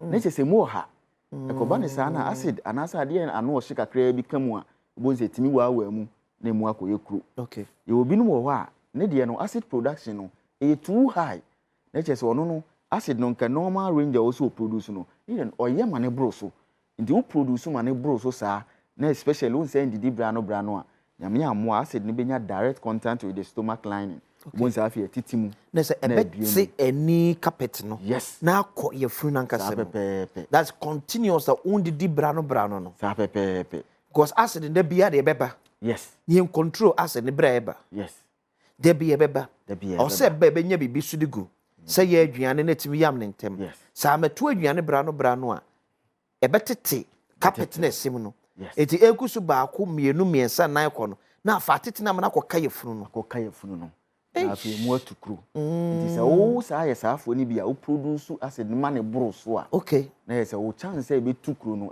very high sa anso na o se wo ho nyina no emu be se 80% okay caused by bibi friend Helicobacter pylori H pylori we dear doctor bacteria organism bia sa abo no so oba oni padua mu a oboa ma oyefunu nim tukuru ntem okay so ansana de to so na ye obibi a ye friend no NSAIDs non-steroidal anti-inflammatory drugs say no bi te say aspirin okay ibuprofen nom na proxine nom ne ade so you obi a otai fa ne bebre a eno so increase your chances say oyefunu nim ebetukuru na ye say sa kwen enan we nyina nipa da sani ebetimi afaso enya ulcer it is a menya sa peptic ulcer ya de ne bede de yam mahunu say ya de bi na ba mni padwam em say unyanya ulcer na say hyase a hyase a ifre bibi gastritis ne say inflammation of the lining of the stomach emutimi honhono sa de akanfo twifo beka say emu abompumpunya okay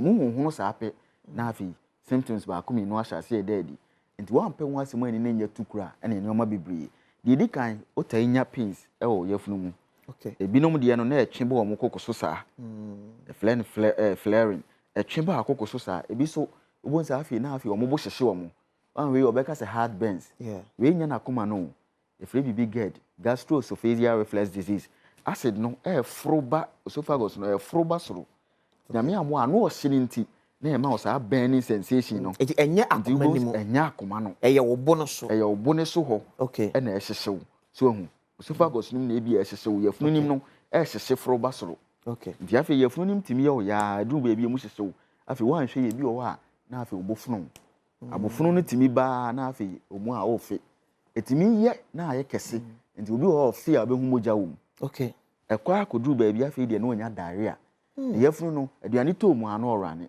yo saafo ni bi so a ne de especially gastric ulcer no ne de na kwa akoye kese ama aduane to ne yemu ana ne yem ontimi nyina hokra ti sa no je so okon ni musa efe bibi tripod position tubon se yefunu ni ntiye ne ya afi de na onya diarrhea dodo na obon so onya odidi aduane to ne yemu ano okọ metu ase ya unya yade na odidi ya asem yes when did nsu a ase no bisua na produce doctor be hu amewe ya be yade Adum Scientific Herbal and Alternative Medical Hospital say branches no doso ne moment kran ha de ye odome CFC flat ne nchen wo eco train da de no so hwa ha obehu Adum Scientific ho saa nso na akọ sprintersmpatam wa yo Lashibi Klagon no ye ne eye Goy filling station no e di hwe animu ye ben ahya ma na da bridge ne pa obi aso betima frɛ yen number si na waba isan say osa no ya koye yare bi a etieti omanfo pa ebi de ekura da ne kwankro de efre na refractory ulcer no ono de no ulcer no ontene ne ho no maduro yi ontene ne ho hwe na didi yi ene spices yi so de ani nkosua beans milk ni ade ti da bia enfra magina ne yam carbonated drinks nsa obi anu abete obehu de bia enfra magina ne yam yes ebi so cigarette ni ade was smoky ama esa na unse enfra ma no ebi fa airway na ebi timi yam ne bi so nti ye basa no so command from magina yam the HPA law mu oni bi mu ebema mu atu cross si a obi so nsaden alcohol ne 42% 40% ni ade no onom da bia ne o me se na kan se wonya ade no no na ekọ ne yam ensa no wonya ade se da bi minum bi kra da onom sa da bi minim nom enti de e ka chi omanfo ne se e wo se ye hwe ehu yie ye hwe edidi yie ye hwe asetena yie onim se stress overload krampo etimi predispose you to sa na o me ya ye kan wasemi nti edidie no ne asetena na anko yi a obi enya ulcer ana gastritis osori ana ode ye fasting sakoba ne sa de nyame amwo a ekuro no ubon se enkoda ube ukra sa akobon sam jem yemfrem number be so be kan se obi anfrɛ Adum Scientific e wa ahomatrofo yi so na ayemboa yare bia ulcer ne de keka ho nyina number si ne 0244 227192 0244 227192 020 722 9505 020 722 9505 afei 0245 275 254 0245 275 254 ne kan Ghana fo nyina se egusu wo Ghana fa ho de ebusumi mu to bia momode mpie emra Adum Scientific no no so emerge na pomudie ho fa ho de Adum Scientific Herbal and Alternative Medical Hospital allow Shafi Nyankopon ene yare safo Dr. Osewusu ebadase sa no peso je brebe kan ho we for say next week ebesa ehia obiem na ya atwe enkomoti Adum Scientific Herbal and Alternative Hospital and am tese no mo atwe enkom Dr. Osewusu ene ba na no pay ebe kan o me mo so na sister Sand be a guy e de se page me de abeto so e de ameka say sikos yes sikos ka kan hu twa *281# *281# select option 4 na etwagumu sa happy birthday confirm Doris Forson we every wakasa okru Maxwell and Dawson ehonum osi wish you all the best nyakopon enyo kese onhira akopem so be ye kese pa so Mrs. happy birthday enko effort also happy birthday and confirm Jackie from Same Tete see daddy loves you sweetheart eti Jackie so happy birthday enko enfa we wish you all the best nyakopon enhira no tenanim And for your last one, special happy birthday from Benyako to Esther. Okay, Sister Esther, okay. So Ura Benyako, so Sister Esther, happy birthday. No, be able to do birthday, be as you show. All the best. Nyako punch range, na no nyekese. Kopim sebe kespa. Sister Sandy be a guy. Ede on sepe etwaso. Your friend Mammy Kia Gema. Adum TV ni Adum FM so and I'm here juma. Na me yo bo fanda bi efen. Fante kakra. And a cool as a so kakra. The same to and I'm the bowra a year.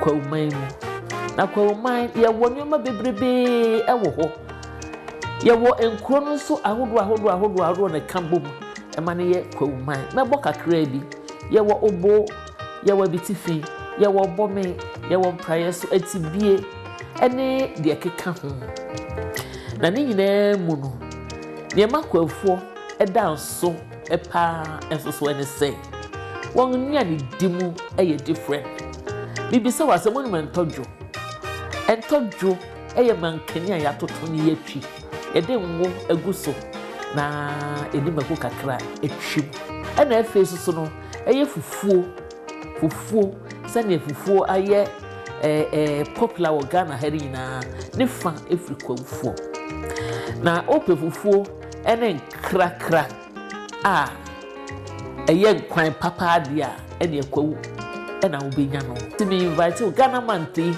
brama me di machimi enkokwawu na me kofa ho nua ne deni bi emfa emwa for real na enjoy wo me magana fo nyina awoda pa sebo somi ye di awoda na eye me pai bon se onyankopon obehwe nyina so obebo ye nyina ho ban na afisese yi ebesan ehia ewo Ghana month ni na yedi aseda ama onyankopon Ghana busumi Adum TV gaja to yan do dey yare ba kyerɛkyerɛ wan nkronkro onye brɔno bi a oni din wɔn bɔ ne yei wɔ yan mani mu edu sekuna bantam bi a wesi agorprama kase bi wɔ hɔ no wontum nka ne yei wɔsi esipon sports stadium ɔyɛ esipun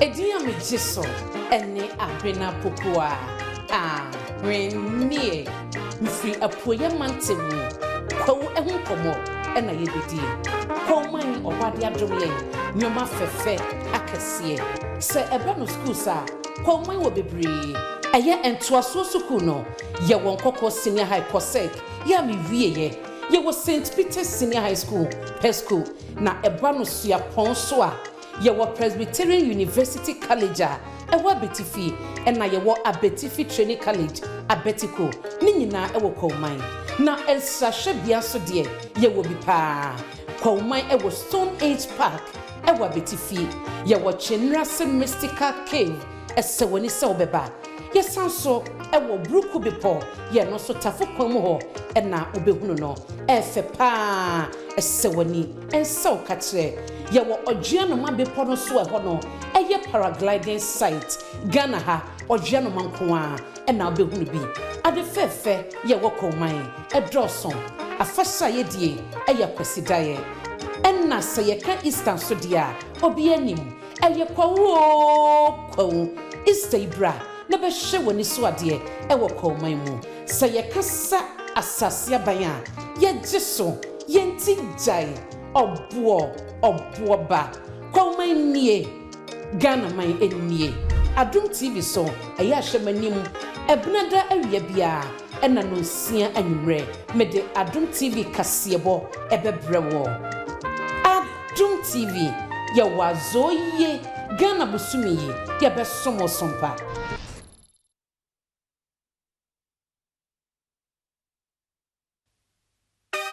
Ghana busumi Adum TV gaja to yan do dey yare ba kyerɛkyerɛ wan nkronkro onye brɔno bi a oni din wɔn bɔ ne yei wɔ yan mani mu edu sekuna bantam bi a wesi agorprama kase bi wɔ hɔ no wontum nkan yei wosi esipon sports stadium oye esipun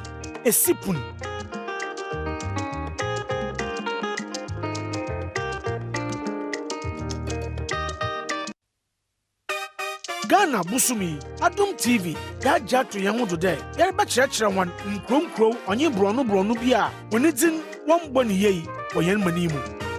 Edu Sekuna, Bantambia, Wesi Agropra Maka Sibio Hon, one tumun can ye, was Esipon Sports Stadium, or ye Esipun.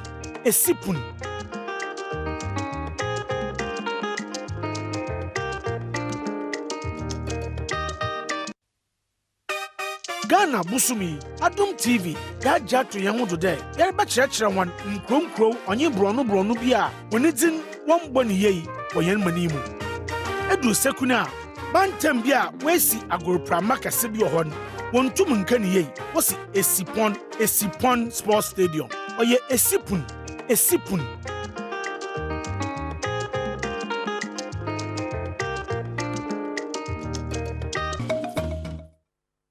Na mechiamo na me mama chen amama kwaba aba Adum TV Badwam ahose page medie so I don't know I will ba menuma yi asem no la meka wo boss ha me dey na awu ha well be Kofi Ampadu boss aginegwa Mark Weber enso so me director wo bed eginam just squad ni na mo MC our makeup ene me Gigana man's worker nanswa ene ade yo akwiapem Leteni etreme sister Sandy be a guy honeme bom aha Messi Sentini nanswa mini Leteni nanswa mbria meka no kose worker mimbra ji afanfa ala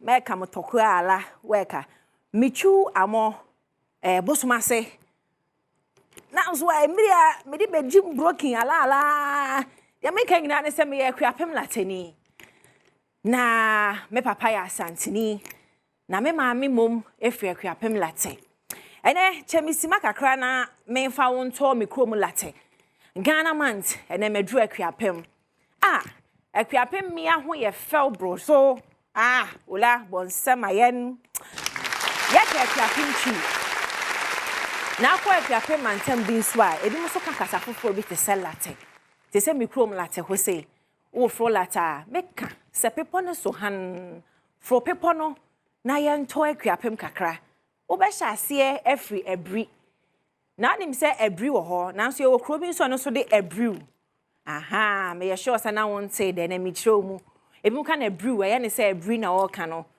brew wo ho ene ye wo brew ubohwie obosomase ukokwa chese mampon esa wo late inside honom ukohwi ni watwem ekropon e wo straight ne ye be bi late junction onsani fa so ho na borem e ho ene de ukomi krom late na nsani e bedru late no wala Michael Nkwanji wule weka olete sese kase Nkwanji wule a opese o chiro se nyame enhrawo na hwese ye ka akwiapemfo asem me ye sure se by na wati bibia afa akwiapemfo ho ye se akwiapemfo buade dodo akwiapemfo wo buade dodo sabita franch empanifo me nsadansa yam na me kasa no pei akwiapem ni bedi watabum po a wo kasa me pa chose wo ya bia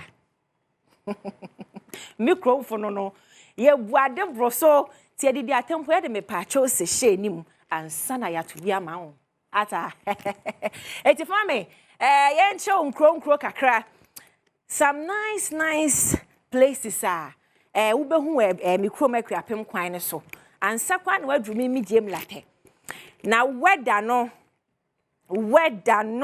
akwiapem weather no esna brochi ya wada it will akwiapem ni bia ne skin o ye fell akwa was ye kasa no asa akwiapem chi asa esa mfante na ade no but the akwiapem chi ti mo fa ncha me de fafa say ya ye di mpotompoto ti eziba no e fafa eti we no wo kire me akwiapem bibi eti ma me nyi kakra nchew na hwe woni so ade bra oba maka aduane a yedi ho nsam akyerɛw megio leteni akwa bashro ko Ghana manti ya wadoye jade bra oba na ya atwaso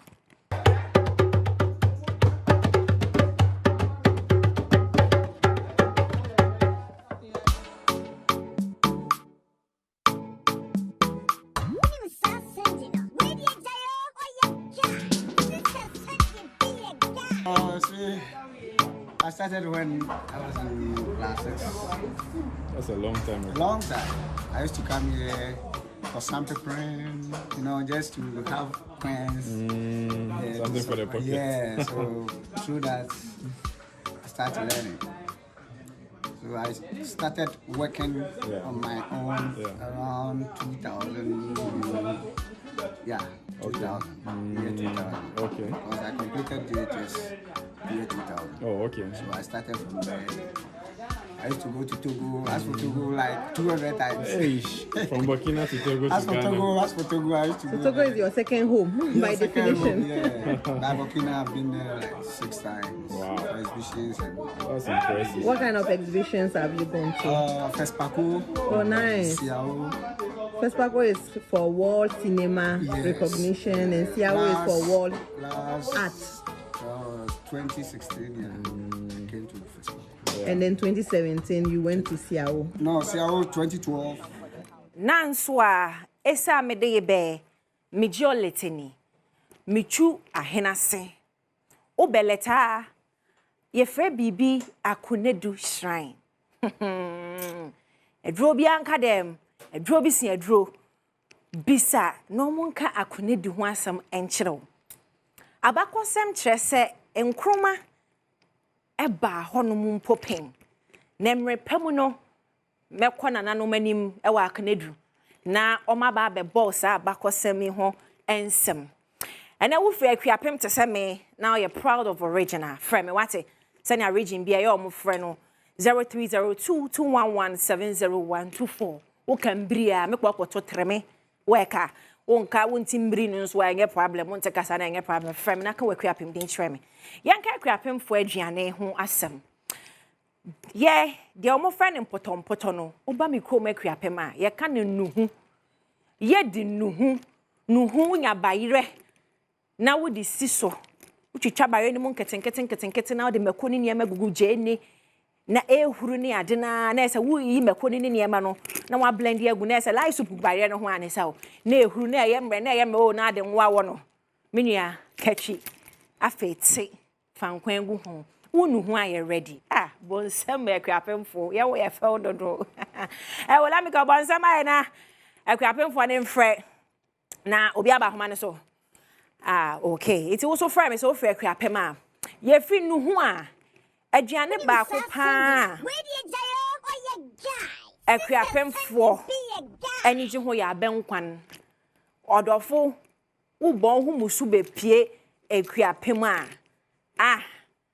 ebe no ma benkwan se nsu menkwan ya betina nkra ye kasa esai ya ba je se twi ne esai ya gwapem so esai ya mo fa je menkwan na unya kwoto kakra de won na ene akuapem na wo won na uba akuapem eya na ye nkofo pi mistake kakra eya o mu nyina se ye nyina ye gusoro ho te se wo fa pedua se ho ho na ye nyina eguda bi akuapem fo bi nsusu egu the other side.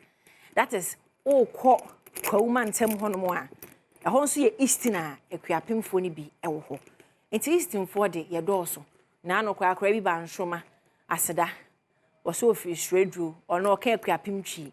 Timbesa na wo yɛ akuapem ni a wɔso frɛ me 030221170124. Na mimisa wo akuapem hefa na wo free wo de no wɔ side be wo pepo ne so han na na sɛ wo baby fofo.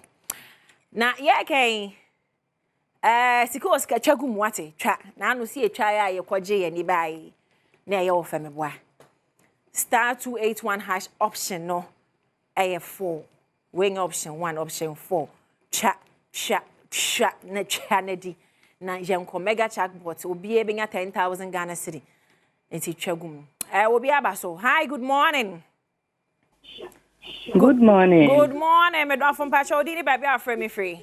Bacha ye fra akosa menko me kasa fie kropon. Ah, wo kan bria na weka. Make e krapim chi. Krapim chi mane nko wa krapim din say. Eye menko. Menko. Eno e tre say. Menko. Ni ni ma se kire ni mo de ba se fia monochrome. Okay, wow, I see. Is there a my krapim ho special kropon dia na wo ho abeka ho asama kire? Oh, krapim ye woni ama bebre ye nga de bu ya ho fe.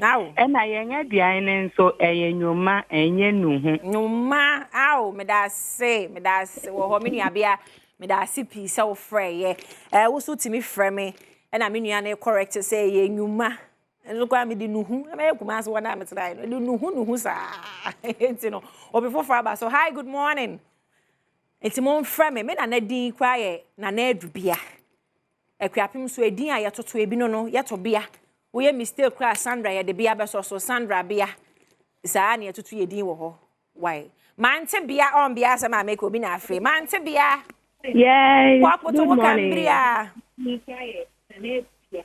hello mante bia wo kambria hello mante bia mpacho lower TV set no na wona men kasa o phone ne so bia on bia sama make obi na afre mante bia. Oh, mante bia tie oh, mante bia. What am I can say? Okay, but your friend me na we lowa no. Na ya kasa fa phone so edin ya make no bia friend no mante bia. Enti ya hwe every gardens. Wo for pepo no so a niema ye wo doso. Ya hwe every ho, ye ru ame de wakọ ebru, ye koboso mase. Ne atwam lata ekropon. Ti hwewani so adebra. Why? Aba Humane, so good morning. Good morning. Pacho Udini baby, I will frame me free. Pacho say. Pacho Udini baby, I will frame me free. Pacho me dia konobia me kasa free mampon. Aha, konobia o te kasa na na say wo de o say akuapim twi na. Oh, Pacho me dia me ka asati twi. Eno no ete sen ye ka ne sen wo kasa mu. Pacho say. Ete sen ye ka ne sen wo kasa mu. Ete sen na me said anti akuapim kasa no. Ya wu na udi no what ya say de. Devio. Eh, adio. Ti dia na betimi aka fa akuapem ho. Oh, me say ye buade. Ampa. Na ye di anu so ode eno de. Okay. Na ye we japade. Ampa. Na me say. Ya da se pi say wo frɛ na o ka akuapem ya ho ye fel bro so. Nana ba homa no so. Nana Mpacho, good morning. Good morning, Mr. Sanji. Pacho, he na frɛ me frɛ no pay. Oh, me frɛ fi Ashaman. Ashaman. Nana na you krapim ni. Ayo, me krapim ni o. Pacho frɛ krapim he fa. Latte. Hey, o fie pe. Na so a wo kan bria. What Ba me mother side. Na so a we ka tokya. Oh, kasa no simtio. Oh, where can pray kra? Me nti kasa no. Jeso, nana jese.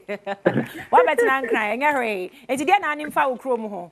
Dia na betimi aka fa ho. Ma ti say ebuo bi o hold my nsio free mu ba. Ampa. E wala te hormone. Na no there anytime bia me hu bia na me yaje makohoda. Makọ on some few occasions. Don't say man shadant na on. Okay, ya mrebe ma akofie. Why akofie nana? Medasipi, be feminist scholar. Hi, good morning. Yeah. Hello. Good morning. Pacho, he na frame me frano pay. Good morning. Hello. Pacho, he na frame me frano pay. Hello. Pacho, he na frame me frano pay. Every. We o krapim ni dia na betimi aka fa krapim ho. It's your adepa. Nampa. Your name I party Tory. Okay. Your name be be o halu. The Jodia say won't no bet late cap in your weather papa. Okay. Pacho. Cap in your Ghana booty. Yo, but I say I'm from the last school. I was just watching for last one. Hi, good morning. Good morning. This is Afani be a guy. Hey, we a guy. Pacho, he na frame me frano pay. Say fear the makasa fear half of me. Now so me fear buri. Okay, then I bet me I can't for krapim for. Krapim for ye nipa. Say ora kanu kwara kyerɛ wo no nsuru kra ye peno kwareka baby asem ne dan ye de beto eho na ye de to okay ye ena okapim ni gade you na so kan kwara kire no de ene de on fancy ukra you me da sipi so frame I'm for last call I will last one you know on and someone what ya fa akuapem for ho no ne akuapem ni dile am so wo ni papa ye kan okre baby anokre da ye de to nsu asem ka ye ho ye fe wo no mesi so a because akuapem for ye fe wonya mra ya akomekrom akuapem enkanka late ho whether ne ye kama papa kokoro ni so ade eboa nsuo free muba in fact Presbyterian Church of Ghana the very first one no ewo akuapem kwahewa ni so ade nti ko lata about 90% of churches Presby and Methodist other churches are joining it answer my mefa kwesi last one hi good morning Brakwesi hello good morning Brakwesi good morning Pacha ina frame friend no pay Ifefi kitase okay now you akuapem ni Pacha o frame akuapem he fa Ifi kitase okay na no mo kakasa be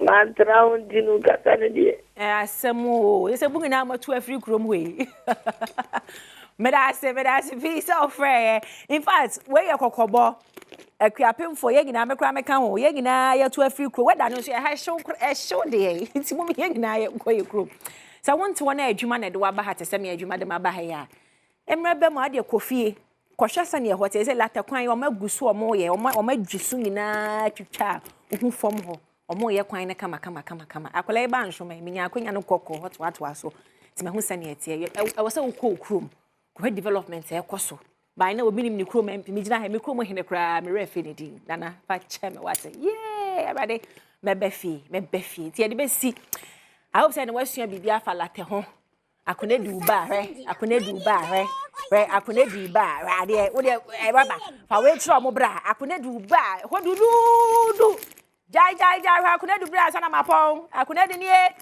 nana nie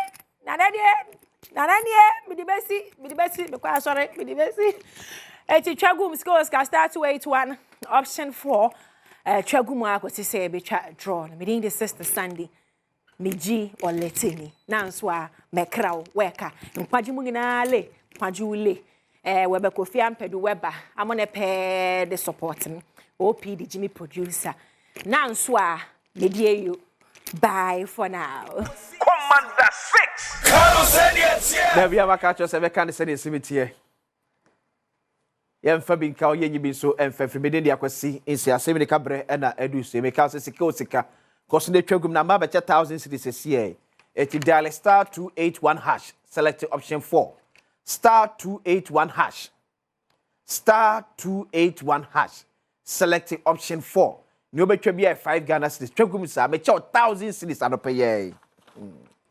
anopaye me ma 1000 Ghana cedis anopaye me no ka say ye if I check your half eti kokwa ware sims mo Isaac mutwangum eye star 281 hash star 281 hash phone bia you should be about star 281 hash select option 4 the twado do bia ope bia eti ebra so do pay e be de ko ba nyina kai arosme see last week e wo asante mantima krokumase emu wo abra be to dwase ojatana ato Adum PZ ama adwadefo ne ma ahye enye adeketwa isi ye the excellency President John Dramani Mahama as part no be call the northern part of the country akoye the thank you to no fa honom ema adwadefo hyede mo yakọ ekire ne aba betimi aye Seminole said Ashanti Regional Minister Dr. Frank Amwakoye de abetudwa ese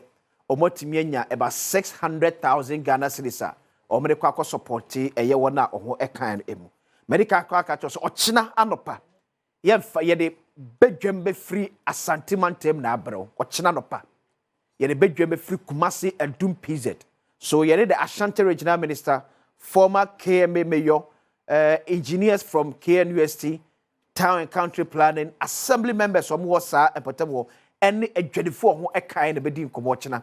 So I can't just say by 6:30, Nampacho, Obia is seated. 6:30 pepepe. Yeni shra 104.5 FM ne carbon ditch made in a bro. Near deep how bit me fast we deal with situation of this nature. Ghana National Fire Service also eke kubo die ho. Yen pass in progressive. Ade ba ko se do komo the way I market are crowded. The way I market are crowded. Weba mame I think Kaneshi market yes.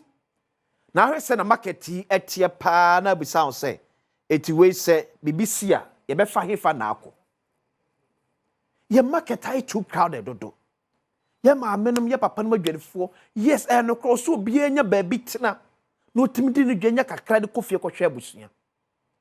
But the issue is ekwan na ye tena di dwane de enye. Ekwan no enye. Obia wo enchiremu yo be ma.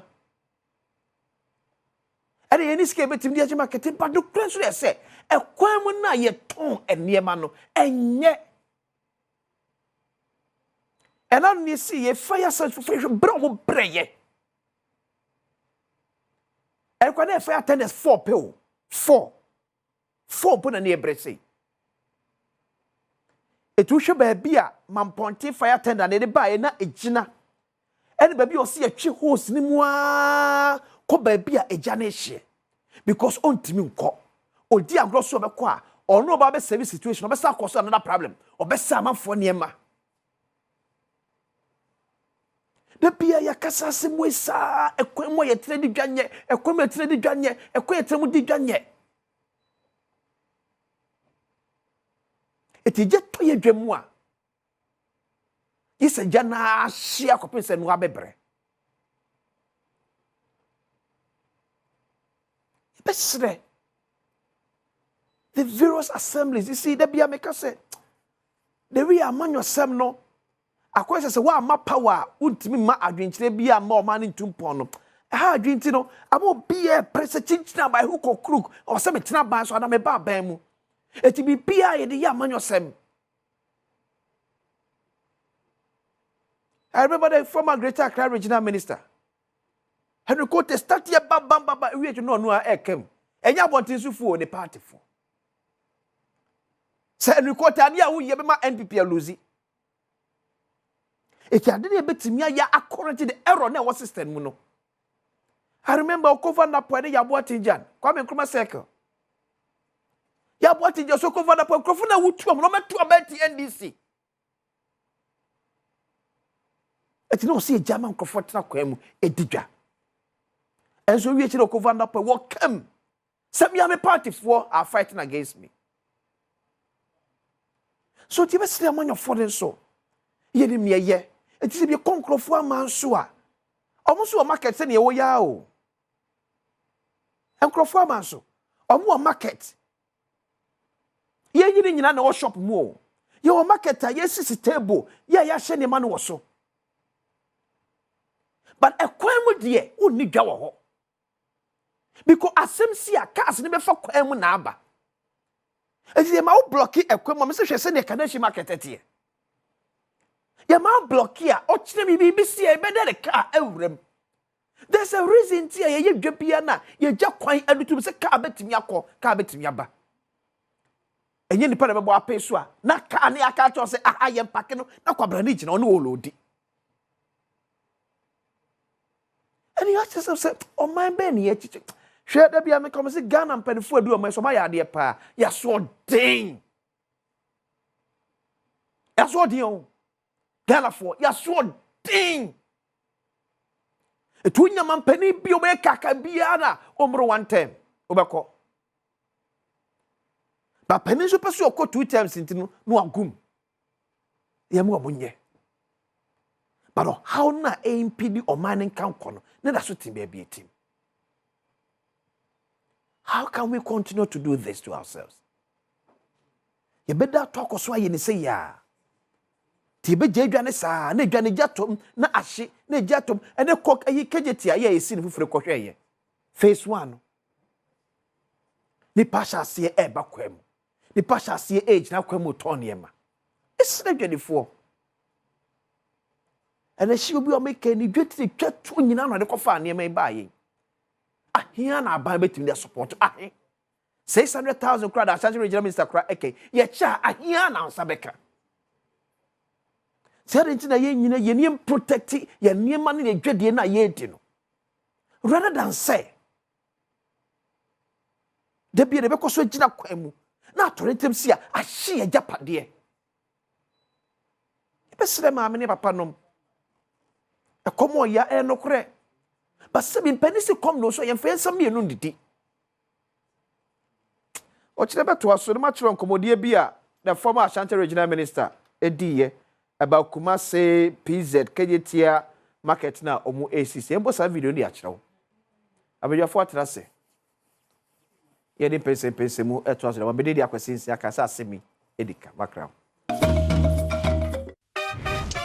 Sia, ke fami efia penamai. Na monim se ye Ghana mantimu. Ghana mantimu so de Adom TV ya tu ye ho asi wo se ye bekyere mu amamre ene amane. Me senti no ka me ho na ye ntufa enkwa santeman mu. Monim se santeman mu so de enkro mrono ne miaye bebre. Nanso ne ye nkobro no bi a ye fa ne soame. Me kyere Kumase soame. Enam se soame wa santeman mu ntino. Ya mamre ya mane nyina ya sante amamre. Ye hwe bibi emfa ayi yo ho.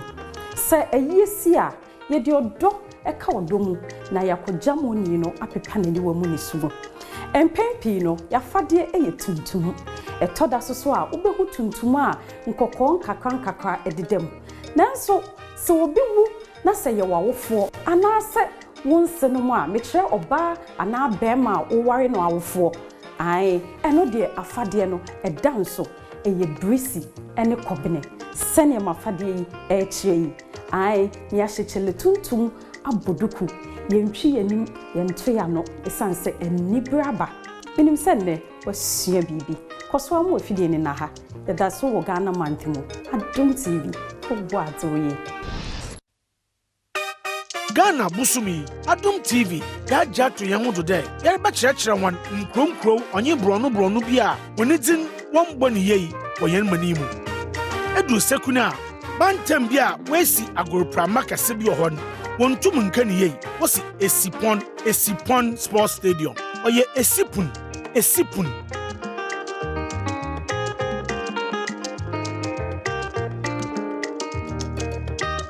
Yema akwa bi emi ti se me catch us sika twagum ebra o se me ma first second draw na obi enya 1000 Ghana city say we ba draw na ready a first day ko okay eti sika draw na twagum we a live draw the 1000 Ghana cedis and no pay ye. It's here called 5, 4, 3, 2, 1. Stop. It is 0242 148 dash. 0242 148 dash. Where does a penny be per number?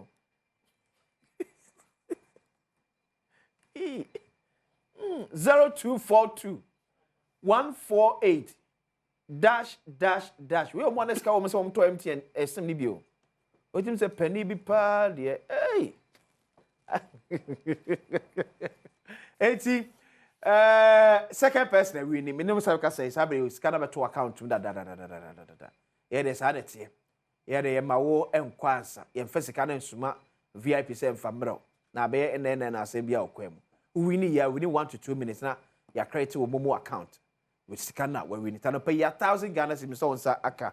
You better na yes me reason back of phones na anything komo say ne saka scanner na or how be na ekwa solve.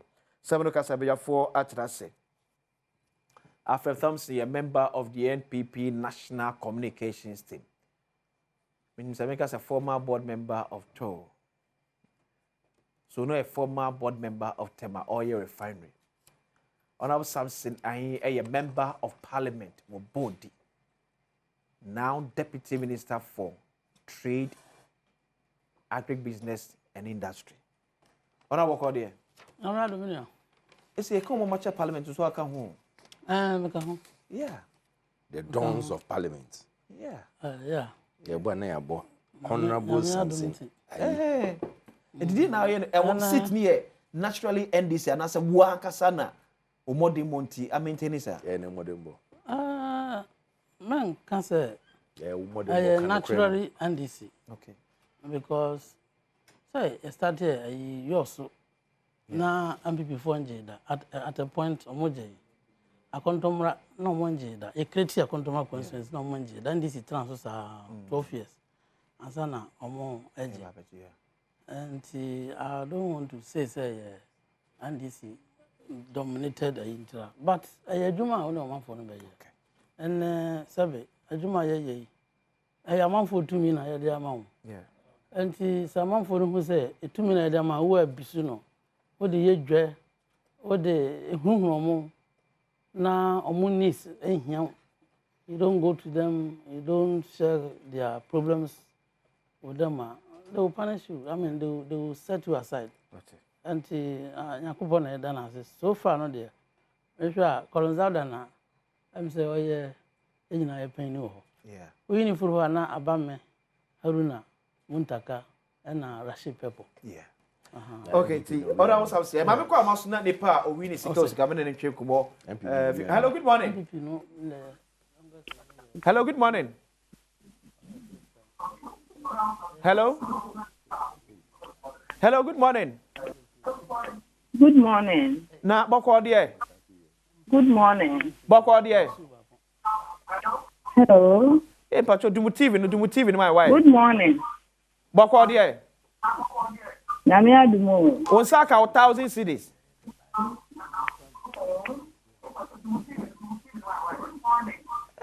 Pacho, Nami Adum. And you want TV this way.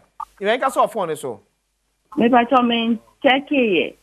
But check it, me jina so check. Mom says here. Okay, Martin, me check it. Me jina so. Check mommy. Okay, nti. E be say confirm say ne saka 1,000 cities na unko ka say. E asan bia na esan obi a wa ha no. Afro hwe me kwa. Utwa kra wonya. Tia me hwe kra hwe me kwa. Ya de atwa be yemi mu number. Utwa be number na film. Mpacho aba. Aba okay, nice one. Mpacho nice. 1,000 cities. Mpacho 1,000 cities. 1,000 cities. Na utwa say na de wini ye. Mpacho man share man. Utwa gumu sa. Etu anopai problem na solve ya ma. Mpacho say. Anopai problem na 1,000 cities no solve the amount. Oh, 1,000 cities in them the best my school fees. No the team school fees so. Oh, nice. Well, I say about Trinkwa. Cause what the chat, I'm going to we need last one, right? Mate, what I say. What I say. You. Alright. Bro. Yes, so we are former board member of TOR. And I'm still a board member of TOR. Petrol. Yeah, focus. There's a new government. Let's focus. Weekend in it saying. Yamiado. Oko ADB. Yeah. I do my why so I come as a food and if work of the great and famous Navy. Hey. Ni the ashi koyo say. Nyamina extra emian. Yes say we cream de la cream, we bread de la bread. We didn't check say ma ni mentor Dr. Laji Baumia. In check say man this time during the Ramadan no. Say Yakupon Betty, you Fred, there, or here be our pese, ye man, no. Yakupon baby, a quank say, I am man. Yankosuna and Bompire Mano. Now, you one day become one of the greatest leaders Ghana would have. I believe in him and I know it will work. Inshallah. Yeah. Amen. Yeah, honorable, there's a minimutras you'll be at the 17 say about attention. Yeah. Say more than 24-hour economy at Ghana for. I didn't. Okay. I don't know. Let me read it. Said be ya. No. Me ni pakra no nsi bone. Ti ma person reading the text. Okay. I will say good morning. Great Honorable Samsonahi on my behalf. Please ask Honorable, why is the NDC deceiving Ghanaian youth? We voted for them because of their promise to bring a 24-hour economy, which was going to alleviate us from this unemployment situation we have in our country. Our thinking and assumption was that the first budget of His Excellency John Dramani Mahama was going to deal with this situation. Nonetheless, he read his first budget and nothing was mentioned about 24-hour economy. Can we take John Dramani Mahama serious? Please, the minister and his team should do something about it. We are waiting for this.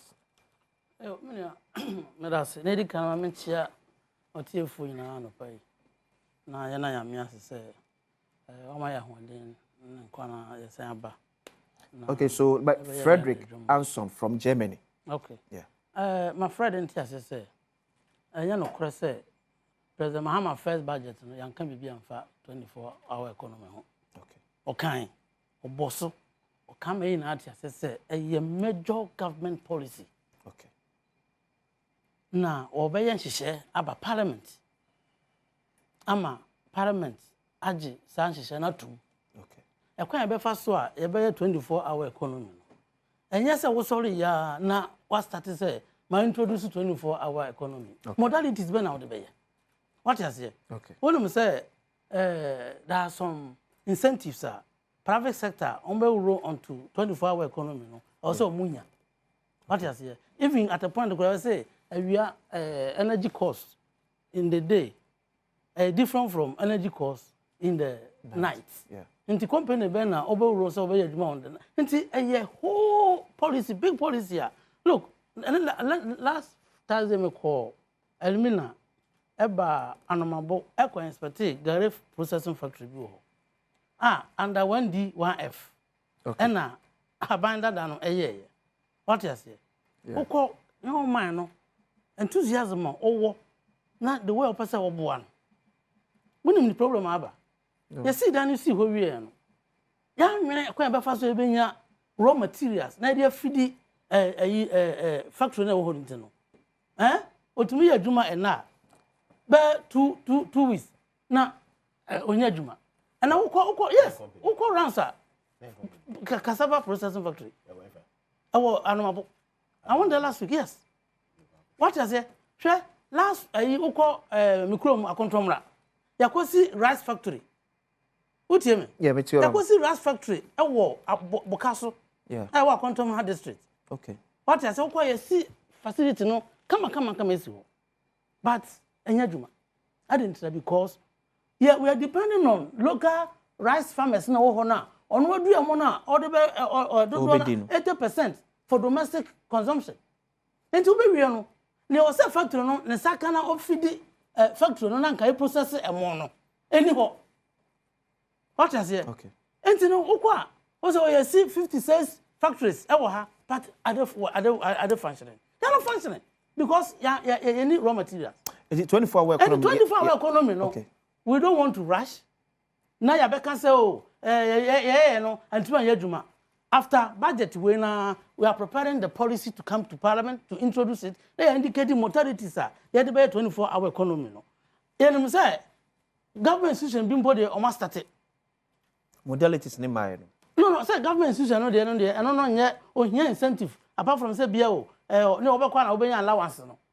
What I say? When I'm talking about private sector. Okay, so now, for example, passport office. Yeah. They can say passport office. Or more than 24-hour economy. Already, you know, they are employed. Yeah. They are government. They are on government payroll. Oh, my Juma. The only thing I say, over 5 pound behind, then I can home. No, I'm ultimately running. So wage be cost. Wage be cost. Production cost be cost. Very good, but because there should be a policy document. But that's I've told you, say we are working on a policy to introduce to Parliament. Okay. And I'm trying to say, some of the government institutions, you know, because private sector, about 24-hour economy, you know, is different from say government institution. Okay. What I say? For example, the government they no master. Meaning say we must master Ghana Publishing. Ghana Publishing. It's your money, no. Policy be no more the start your money, no. And I'm just say, say, my company say private sector no more. Or no modernity is different from government aid. Okay. Government aid I always say, and the only thing we need to do is say, employ more hands. What I say? Employ more hands because publishing company I'm okuta 200. No more you must say Now say also we introduce 24-hour economy now. That 200 no, they can't do it. Yeah, we here another. You will need additional 400. Okay, a 200 account. Another 400 okay. Because 200. Okay. And we are supposed to say yeah. And 24-hour. But 24-hour a full hall like the 133 na yenim no. And also a phases no master starting. Many details now, but what I know is say, CEO number out say they are going to start it. And I'm just say they can do it because this is a government institution now. And you say obedient in private capital ever be share into 24-hour economy. Okay. And you agree with me? Say that's a different thing. Sure. And the Nipan I will say what is going to entice the person? The private sector. No? Yes. So another because 24-hour economy, Nigeria no, a private sector. Okay. So another issue then will be say, abai in the budget away. Abai factor in a year Ghana publishing, rolling out a 24-hour economy into the budget for 2025. Now, Ghana publishing so for budget. But they have a government institution. Yeah. And now IGF. Yeah. Juma generate. Okay. Esika internally. Okay. What is it? Yeah. So what will happen is say you will do 200. And Juma no. That na 200 no. Internal generated amount. Ebia 1 million. Okay. So 1 million na yedi tua kabi. Anamebwa. Yeah. Ana once ebi na mudi tua. Yeah. Anamebwa. Ebaya 400 da. Huh? Yeah. And 2 million. Sure. So can they pay that? And that's what I was saying, sir. Oh no, what mean is straight, sir. I don't know what to mean is straight. Yeah, because the workload the beba area no. The first one started 24 that means say you get equivalent in the evening from the start. That's what it depends on how a human volumes no ebe. Okay. What I say? But what I mean is say 200 now for 400 definitely. Ubenya revenue burden ebe cost. Do you think so now overhead so burden ebe cost, but you look at the middle ground, sir. Obama running the company, no, are sustainable. We should look forward to say Ghana publishing. Announce for vacancies. The point I'm making is say, yeah. Nipa no can say budget no go boy yan can we am. You also budget na capture. Yeah. Me say no correct. Okay. Yeah, can be. And now the point I'm making is say 24-hour economy no, and your ordinary policy. Also, you say I'm running it. And you know, minister no, I can't budget no. So what to tell or can say they are working to bring the policy to parliament. And I'm what? Okay. Huh? I understand okay. Yeah. That is it. Free senior high school by you. Say na I need to bia policy bia na so. Na I say guarantee school fees. Go trust into no. Say na there was not even dedicated funder. Here the free senior high school. Only problem is by. Okay, so on the so minister, with investor with Margot. Okay, minister, on the seat of March. What I say? On the seat of March 2025, graphic published away from your minister. Okay. Honorable Elizabeth Ejare. Okay. Government to release funds for industries under 24-hour economy. The government is set to unlock funding to support industries as Ghana prepares to implement its 24-hour economy. Minister for Trade and Agribusiness, Elizabeth Ofosu-Ejare, has announced. Speaking after the Independence Day celebration on March 6, 2025, she said, the private sector is ready to embrace the 24-hour economy, with some industries already preparing to operate in 3 shifts to maximize production and create jobs. Yes. So unlocking funds, no? And see, that's why we are working on the policy statement. Okay. Policy ni muno. And the indicate say, so who follow under business way category we are benefiter. Our home no. ETC. Okay. What you say? That's for the private sector. With private sector collaborating with Adum Bank. What you say? Okay. And so buy export. Buy import. Adum Bank is there to support them financially for the private sector. Okay. And you know, working on the policy, no. Minister, no, so a part of they are looking at the whole policy. And you can say a private sector, because it's true. Companies they want to be part of the 24-hour economy. The number of companies only number of companies are actually seeking to be part of 24-hour economy. Minimum number of companies. Say some companies have come. Okay. I've shown interest. Okay. What you say? And you know what interest about? When you say company grow back, on the ground so Emma make some request. Yeah. Say I want ABCD. Now say ABCD I will join. Then police in the best say this is how we want to do it. And to who company who finance or say emiti wo yina. Then you are on road. Okay, it is so. So any idea about my transfer can say I say 24-hour economy. And you so president mama now how will you even do it? Oh, tell me how will you do it? Say so in now say you say I started 24-hour economy. Now mama better not be some say now we yes I seven am to. Oh na come be some say asem. Enti no I was say nya botre. Na ye ni ye. Am I start here? Yeah. Look, it 24-hour economy. Minister best started that. What's it? Best started that. Oh, I mean, say, let's see, I know. Abananka on the first budget, could I say anyway? Yeah. And this year, buying a dem, I'm a see only budget. Budget and also net the policy near them, ever. Okay. And he said, like, I know, sir, by Friday, and I better approve budget appropriation.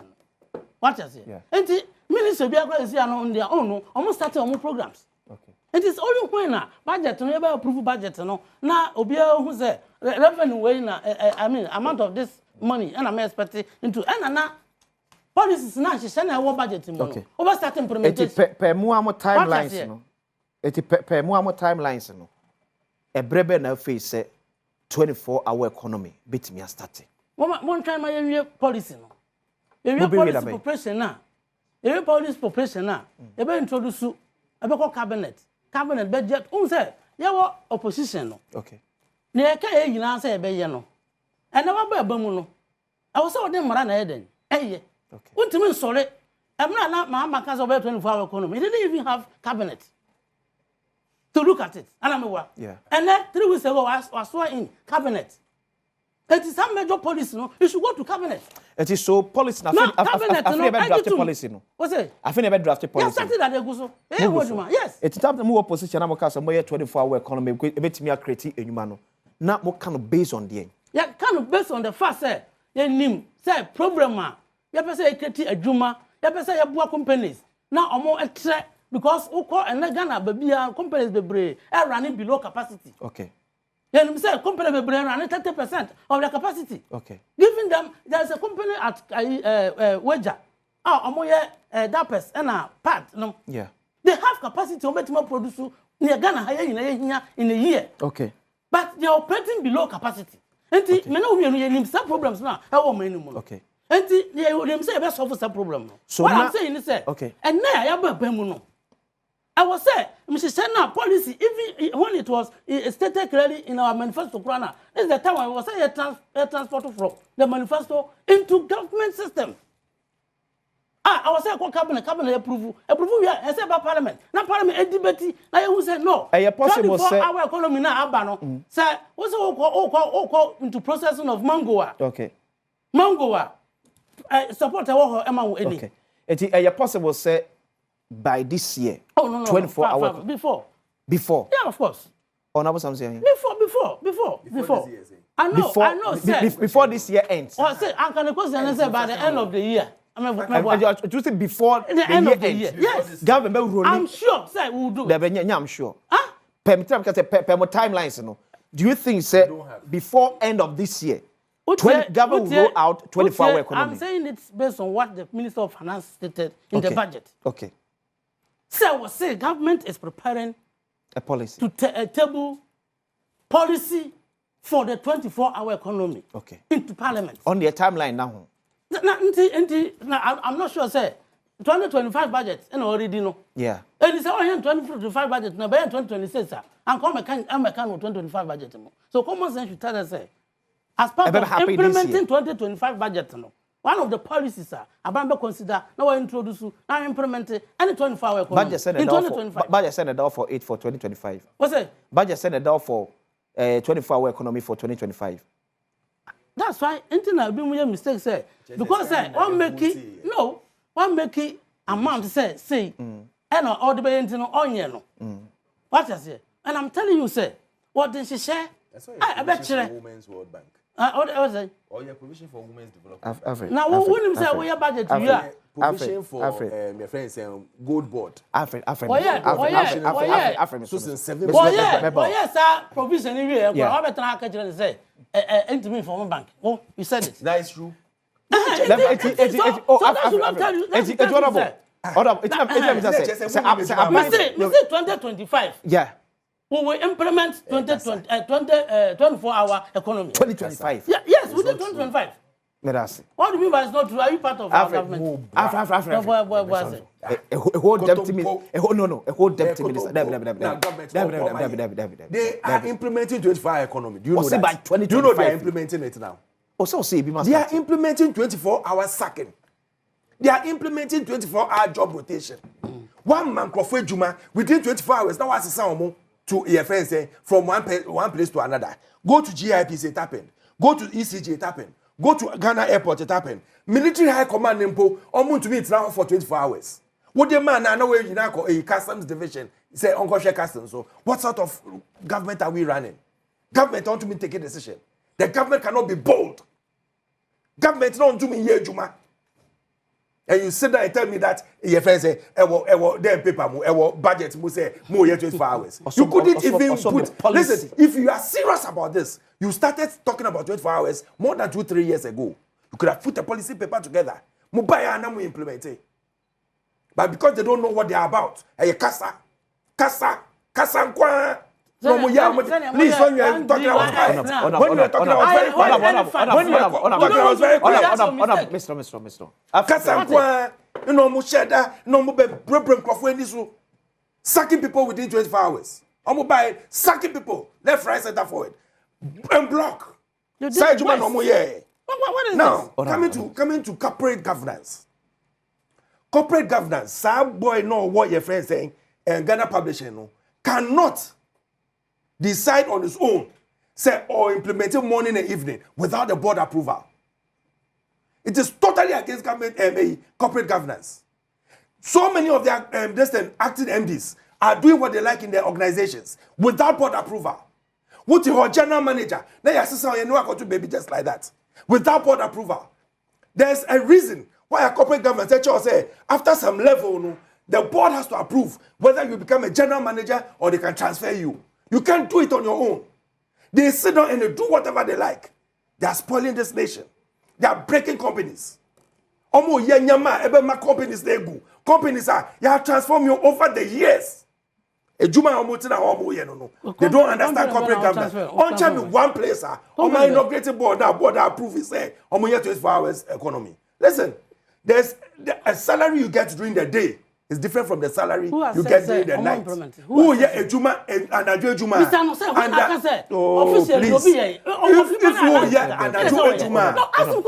are doing a Juma, don't allow him to go like that. But are you the one supposed to show him what questions to ask? Are you the one to show him what questions to ask? Who yeah, before you become an MD, no? Why are the MD? Who yeah, I buy a Juma? What's somebody MD? I'm an and I never found what now. No. I was never. I acted as MD. I was never the MD. And every decision I take was based on the board. Is the board? Before MD became to office, there was an MD. No, you're not being fair to. And before MD became to office, before the person on your MD, no, was the same person was the board. He was the MD of NIB.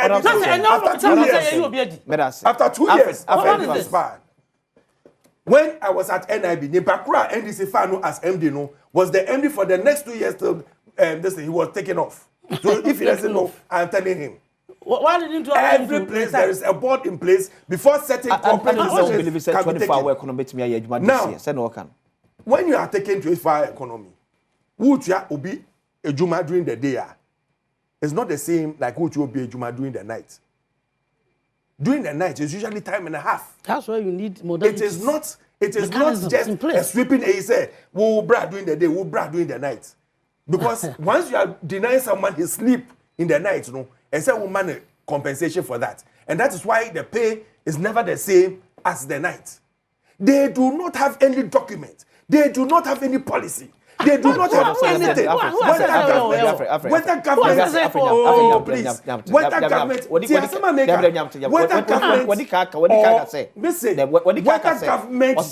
policy no, or put policy no in together. And the nature will say then the policy will be presented to Parliament. Any document, whether government job or private sector, to implement a 24-hour economy. It would be government side now start. Government side, no.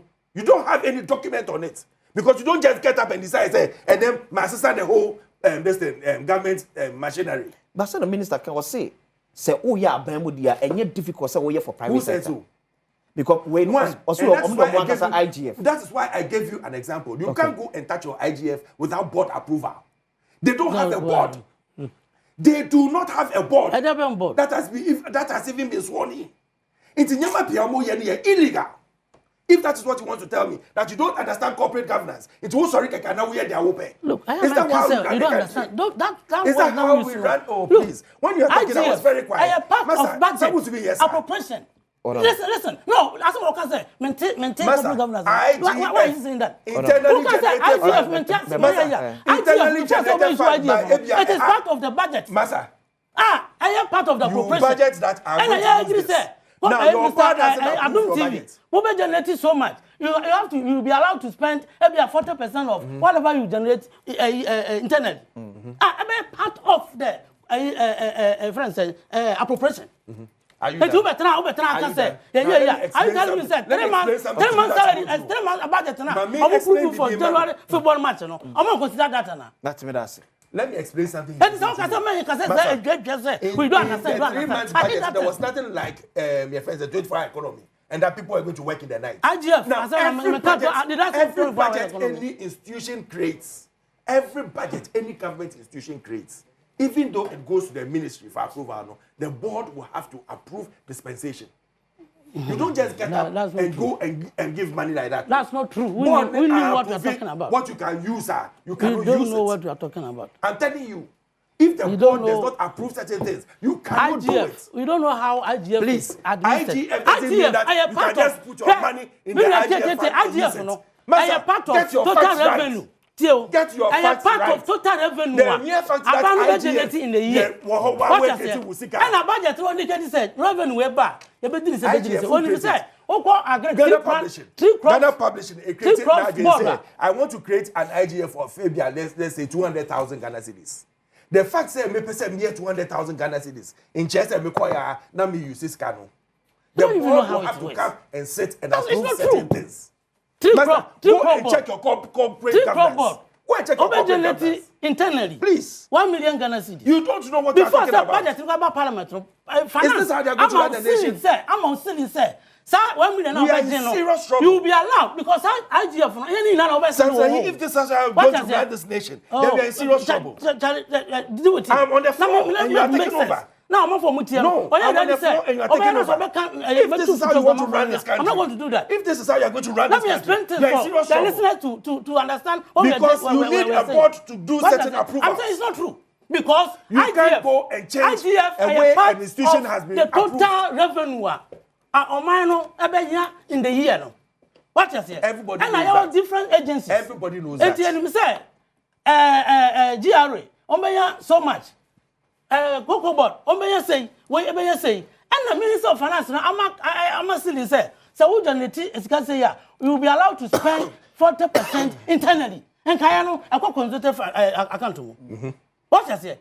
And what I'm saying is that some public institutions, they have their local internal ways of getting revenue. And it's a way you should be. Those are all started now. You can't say me so anybody he cannot dispense. So if the board is not there, why are they paying them? Are they not managing the place? Why are they paying who? What I say, if you don't need the board because already I am part of the budget now. Massa. Appropriation I have passed Massa. What I say? Because get it right revenue for all. If there is no board, you are an doesn't mean you should be paid. You don't have a contract. The budget now, the Kufuor government, was there a board in place to you should ask him. He's asking you a question. No, he is talking about the fact that board new and private government institutions now almost say 24-hour crown that they can't even take money and pay the people. That's what he's implying. So you should rather ask him. So okay, let me explain. Why are you asking me this question? Let me explain to you. Why are you asking me this question? Mami answer now. No, why are you asking me this question? I didn't answer the market. Oh, Mami answer now. When want to say, Mami answer now. Oh, brah. You are misdirecting the question. You have misdirected. People don't ask them to why are you asking me that question? 2 minutes. People don't say, and you need they cannot use IGF to pay. Yes, so let me answer you. No, because of the approval. That was because of 3 months approval budget. No, and you know, January, February, March. Now you are running away. You don't want to answer. Your money can spend it. And a part of it, no money spending. Who say they need board and must spend it? I'm saying no, yes, and it. No. Because it's part of the consolidated appropriation. Don't misquote me even on the set. Don't misquote me while I'm sitting here. Now, question I will be saying, I don't know. When Akufo-Addo was leaving office, there was a board.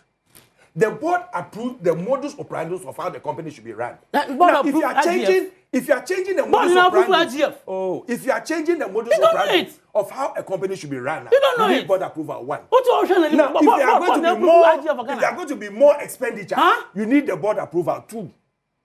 If even in your active position, that's not true. What do you say? IGF? Do you know every? Do you know every? Ghana have institution when they want to miss all the taxes. Do you know every? Alfred. Just violent. This is very important. Let me say now. Sikana budget na President Akufo-Addo Jawom. There was a board in place, yes, on making sure say dispensation maybe was in line. Yes. We said the corporate governance. Now, friend a budget we aba. Eti abai enyan spending bibia fan free budget we are presenting. Eti if abai enyan spending year, government cannot be held accountable for say was spending can be without recourse to any agency board. Now let me show you how this whole. You don't even need that. That is not even the issue. One, the person who has been taken as acting, no. You are confused. You don't know what you are talking about. Because you are not putting the please stop. Behave yourself. The person who has been taken as acting needs to do board approval to be given a contract. Simple down. I will beat about around the bush. And it's not confirmed. Yes, it's not confirmed. He hasn't got a contract. There are certain things you cannot even do. Okay. But I see, more or less to change the modus operandi of the company. What are you talking about? Mula Brasso, everybody see it. Yes, I work with so still on the seat. Honorable Samson, he member of Parliament, Manager Body, about 1 person, so Samson Alfred Thompson, a member of the NPP National Communications. To be cast across the chat star 281 hash. Select option 4, secure security, also be 1,000. And check, message another 1,000. You answer with me at home. And to consider check me, I have a number now. We need within 1 to 2 minutes now, sir. Aka Usika. After which I am family. Yeah. I know you want 24 hours into Mulibemano. That's it. 80. You don't need trap. You don't need trap. Why? Never really. Mama, we can't come in. But I'm saying, a jet tall, Kumasi. Yes. It's one mama. Your market. Your market.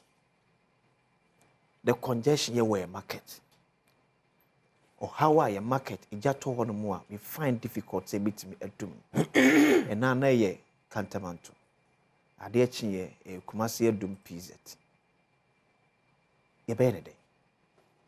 I am there. It's unfortunate.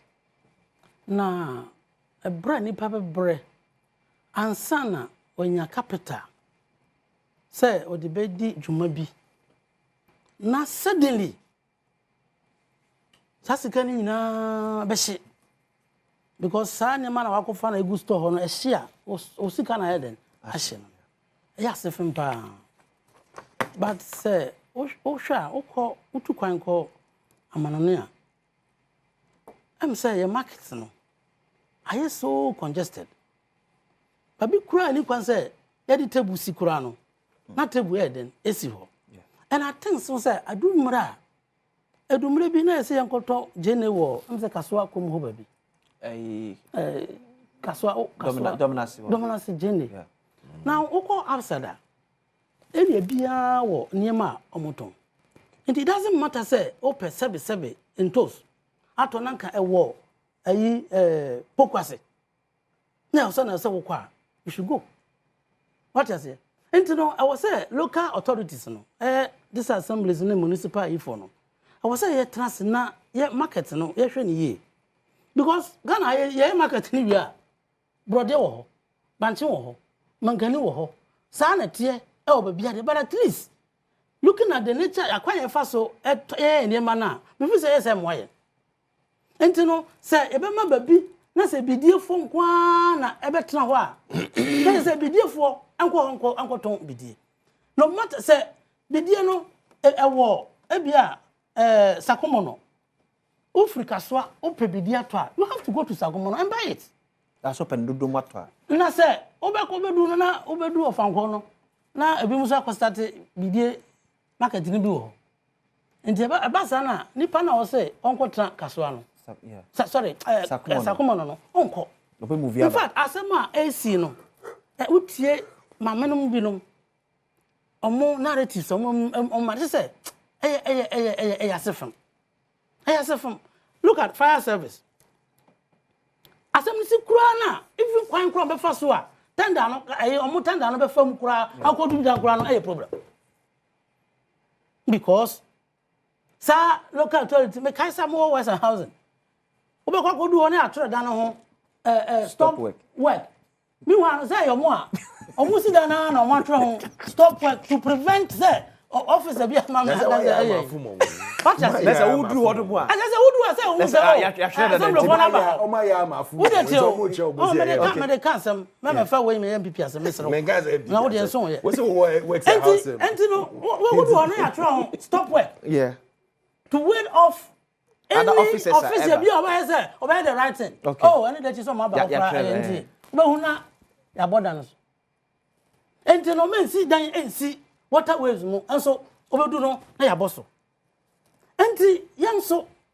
yentima mfo no so no yemwa ohu is one of baby or how ka na bia me ka say obi wo ho a me ye deputy minister first no yeah na omoze mo de police e ba me fie ho me say do mempe because when I know me say your best security as a human being any microphone na ono mo you to know mo te ko no what to omu here asem be besi bia no on better in the next seconds abo amane if you call on them they will come rather no crowd police go try crowd na wo draw enemies to yourself because environment na what no just look at the environment and say na obo bibia what the waje won then why enti no e be the person can sa market women for na ye papa no mo ye dwe na obi ye bone na mo nkasa on dia on tabi ha na wo kone ma won ye police ni bia ni ho betimi ayezete sa power no to market for answer as guard yankasa yi na ye te kono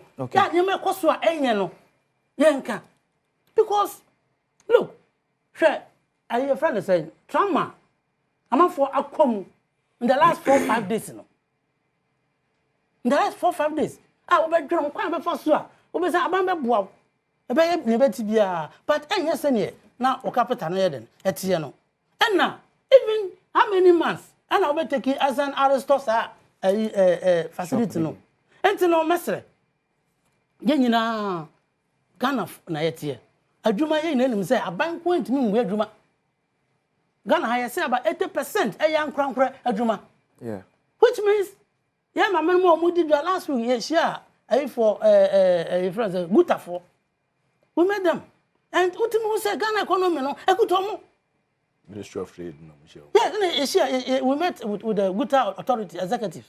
Now, to say, we tell some muka, and what just say, without them, no, we don't even have the economy. We don't have Ghana's economy. And the ever say, I asked from I had to say, Obi Krabit Moon, our Sunday minimum. Oh, and the media. Look, I need to be more try say the politics. And now, look, which na ho? The politics no more. Which na ho?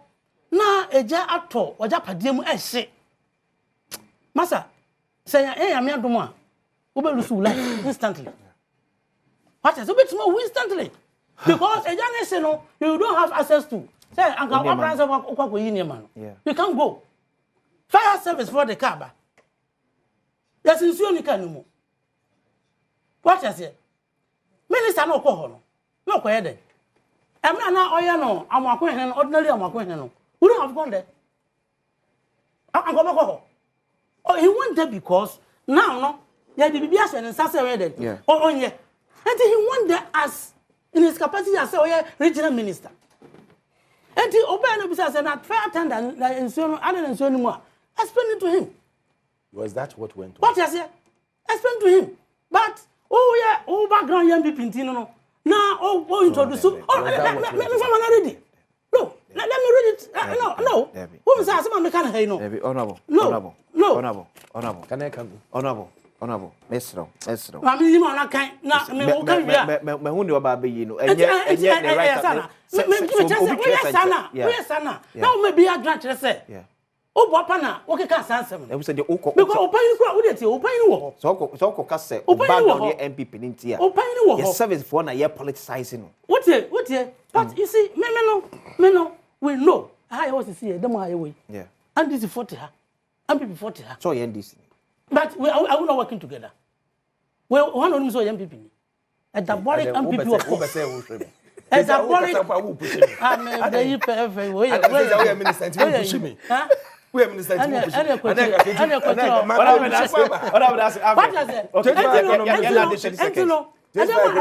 me. Yeah. Me, I believe, sir, we can be MPP, we can be NDC, we can be CPP, we can be whatever. But as Ghanaians, we should be able to work together in the interest of Ghana. What you say? Now, when I understand it. I'm partisan and Honorable Samson him say you shouldn't be partisan on some of these things. Oh, now we can say fight. Baby, I'm going to fire. Why? Ene omo bekasa. Now, when we nyama bi wo ho a eya on tiase na obeka me ya. That's what I hate in my life. Please. Because you can't answer what you say. See, me can say what you obeka just so just you na say o documents na dey chair. Why the move?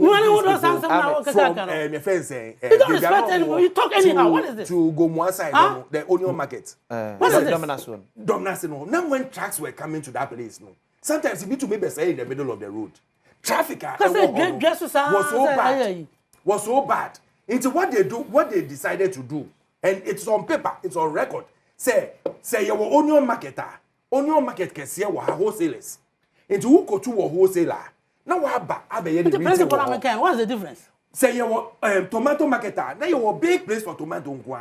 Now go to a war. Now they are bad retail market. Now I beton. Nobody na government aye wo we. Wo say on ka say na ye tu omo wo ye fence. Baby no wo. Average o say. O so no nsusu yem no. O free say nka ye ma ye market na kese akese. Ye tichechem. Ti bia be nya tomatoes for o sakumo no. Be nya jene for o domina say. Be nya we wa. Say na be ye nyina akọ. Na obi akasa abamia e bo. So akasa abamia e bo. Okay, so we say abamia. Kasa wo dey adum woni no kwa wo timti no. Ya ka papa kra o say boni dia. Maja tu. On kasa abamia bon. Wa woni na wu. Menye wu. No can make. Go to pano pa the largest price away anyway. Ade wo besu na. Relax. Politics are sharp for ya ka say papa kra. Oh, can he be quiet please? Discipline is what's the meaning? Wo kasa no na me yedi. We are round than anybody else. We are chaotic person. I can be very nasty than you. Since I'm here minister, so my choice of words is free. Now, yede onions for no ko no. Then you have smaller markets in every community ebeboa, so that transportation access near the be good.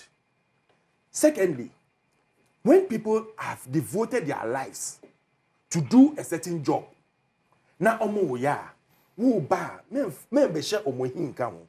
What the minister do? Tell me what he did. You have voted a budget of 2.7 billion for Office of Government Business. The person who is going to fight a fire at the end of the month doesn't even take home about 3,000 Ghana cedis. What do? He doesn't even take home. We started with giving them equipment. Go and check the number of fires. My sister Adum, I'm afraid Pierre no Casano. Was almost 500 war no 2011. At Amsterdam. And there's a problem.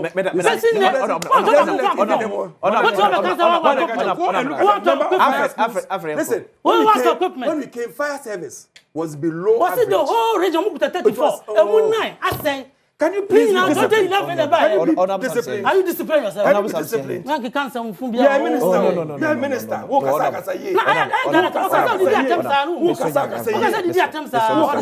Who bet that table? Sense that we can say we can kasafu. One that kasafu say more discipline. One that kasafu say more. Alfred. A whole difference. And look at this. Remember who can't throw. Remember who can't throw. Me a minister. Remember who can't throw. It's who can't throw. Your last draw. Who can't throw. Who can't throw? You should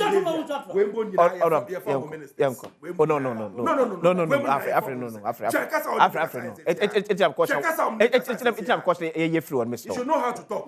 Some of us are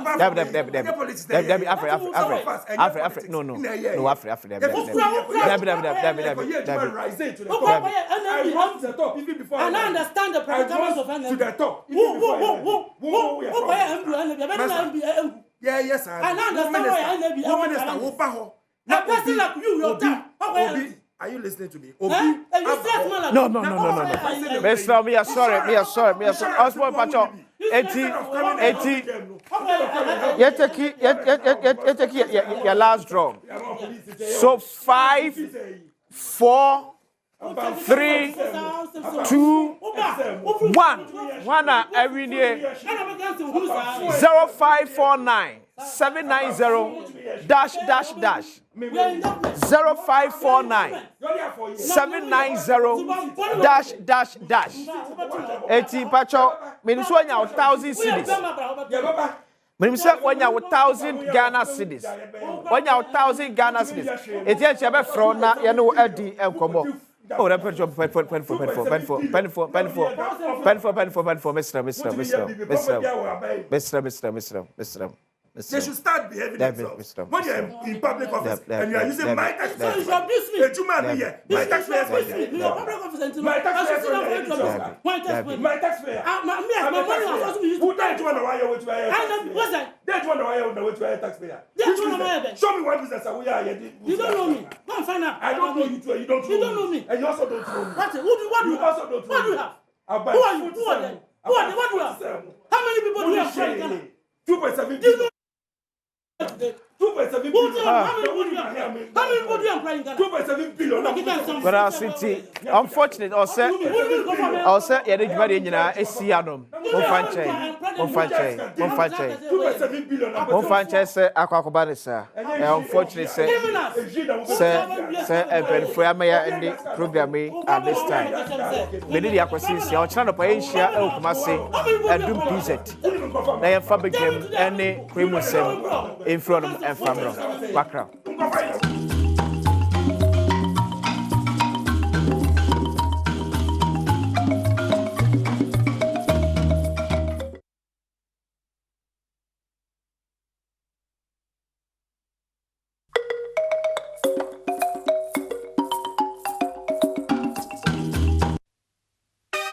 Ghana Busumi, Adum TV, ya to Yamu today. Yerba Church one, Crow, onye Brono Bia, when it's in 1 bonny ye, or Yen Manimu. Edu Sekuna, Bantambia, Wesi Agropra Maka Sibio Hon, 1 2 Munkani ye, was it a Sipon Sports Stadium, or ye a Sipun.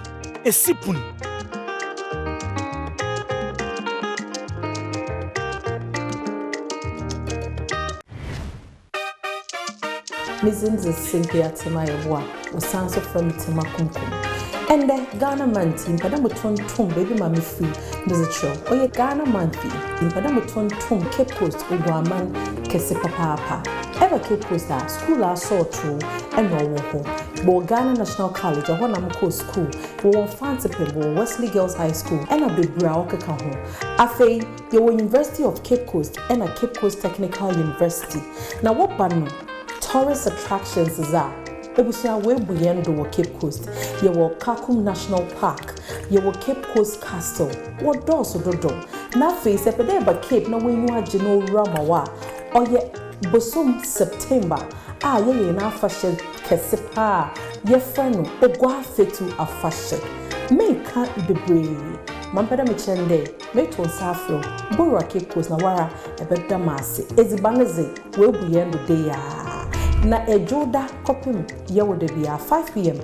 me show de ebehwa Adum TV na mezichi novela chat mezabro kwanstro kodo Adum TV ye wazoyi Ghana ye wazoyi Cape Coast Ogwaman ye wazoyi JT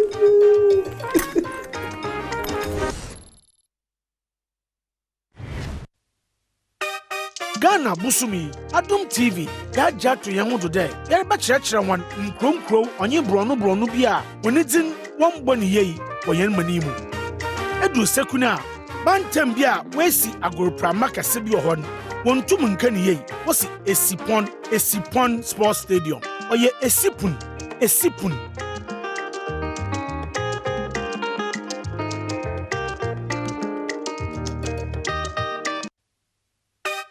Ghana Busumi, Adum TV, ya jatu ya hudu de, ya ba chira wan nkro onye bronu bia, woni din won boni yei, woyen manimu.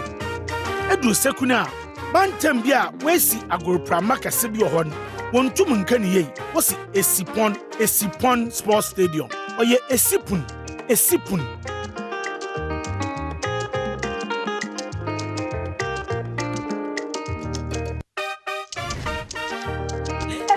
From within the Mavis, Amano Avonia, Fire Lady, Adorable Lady, Faisal, Papi. Nemo Ghana man do Pusiana, Kenya Pusia de day, Major Sukama, Ediamo. Yo, me and Nana Kwafa could so the second. Any on him, Papi, Nana Afrakoma, the second. This is crown, yo. Mincha tourist attraction kakra. Ewa kosomo anase akwemu. Akosomo dam. Akwemu mansulesi. Yeni ye magana fu nyina nkania, yo.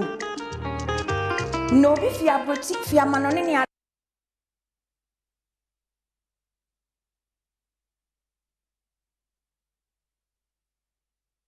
ade ba. Ye heya na nkrofo ba. Ibetina boat so kroso. Na body koji won eni kakra. Yo. Enu achiri no, ye wo museum. Kesepa wa kwamu fi. A eho. Ye wo nioma wo ho ankofo eba behwe. Enua ye di. Edu anopa. Ye twu meko ye poto meko ni ye diampesi. Yo. Nedu awia ya wo fufu ne menkwan na adechia ya kakokonte ni ye de nkwan ni bi yedi ana ye twumeko ye de kokonte akwamfo nen ye yakofo papa ene Ghana manti e Adum TV o nkohwe ba bia Adum TV ye wonne ma pa ye de ma o adehye konkonfo ene ye wa ha Nedas.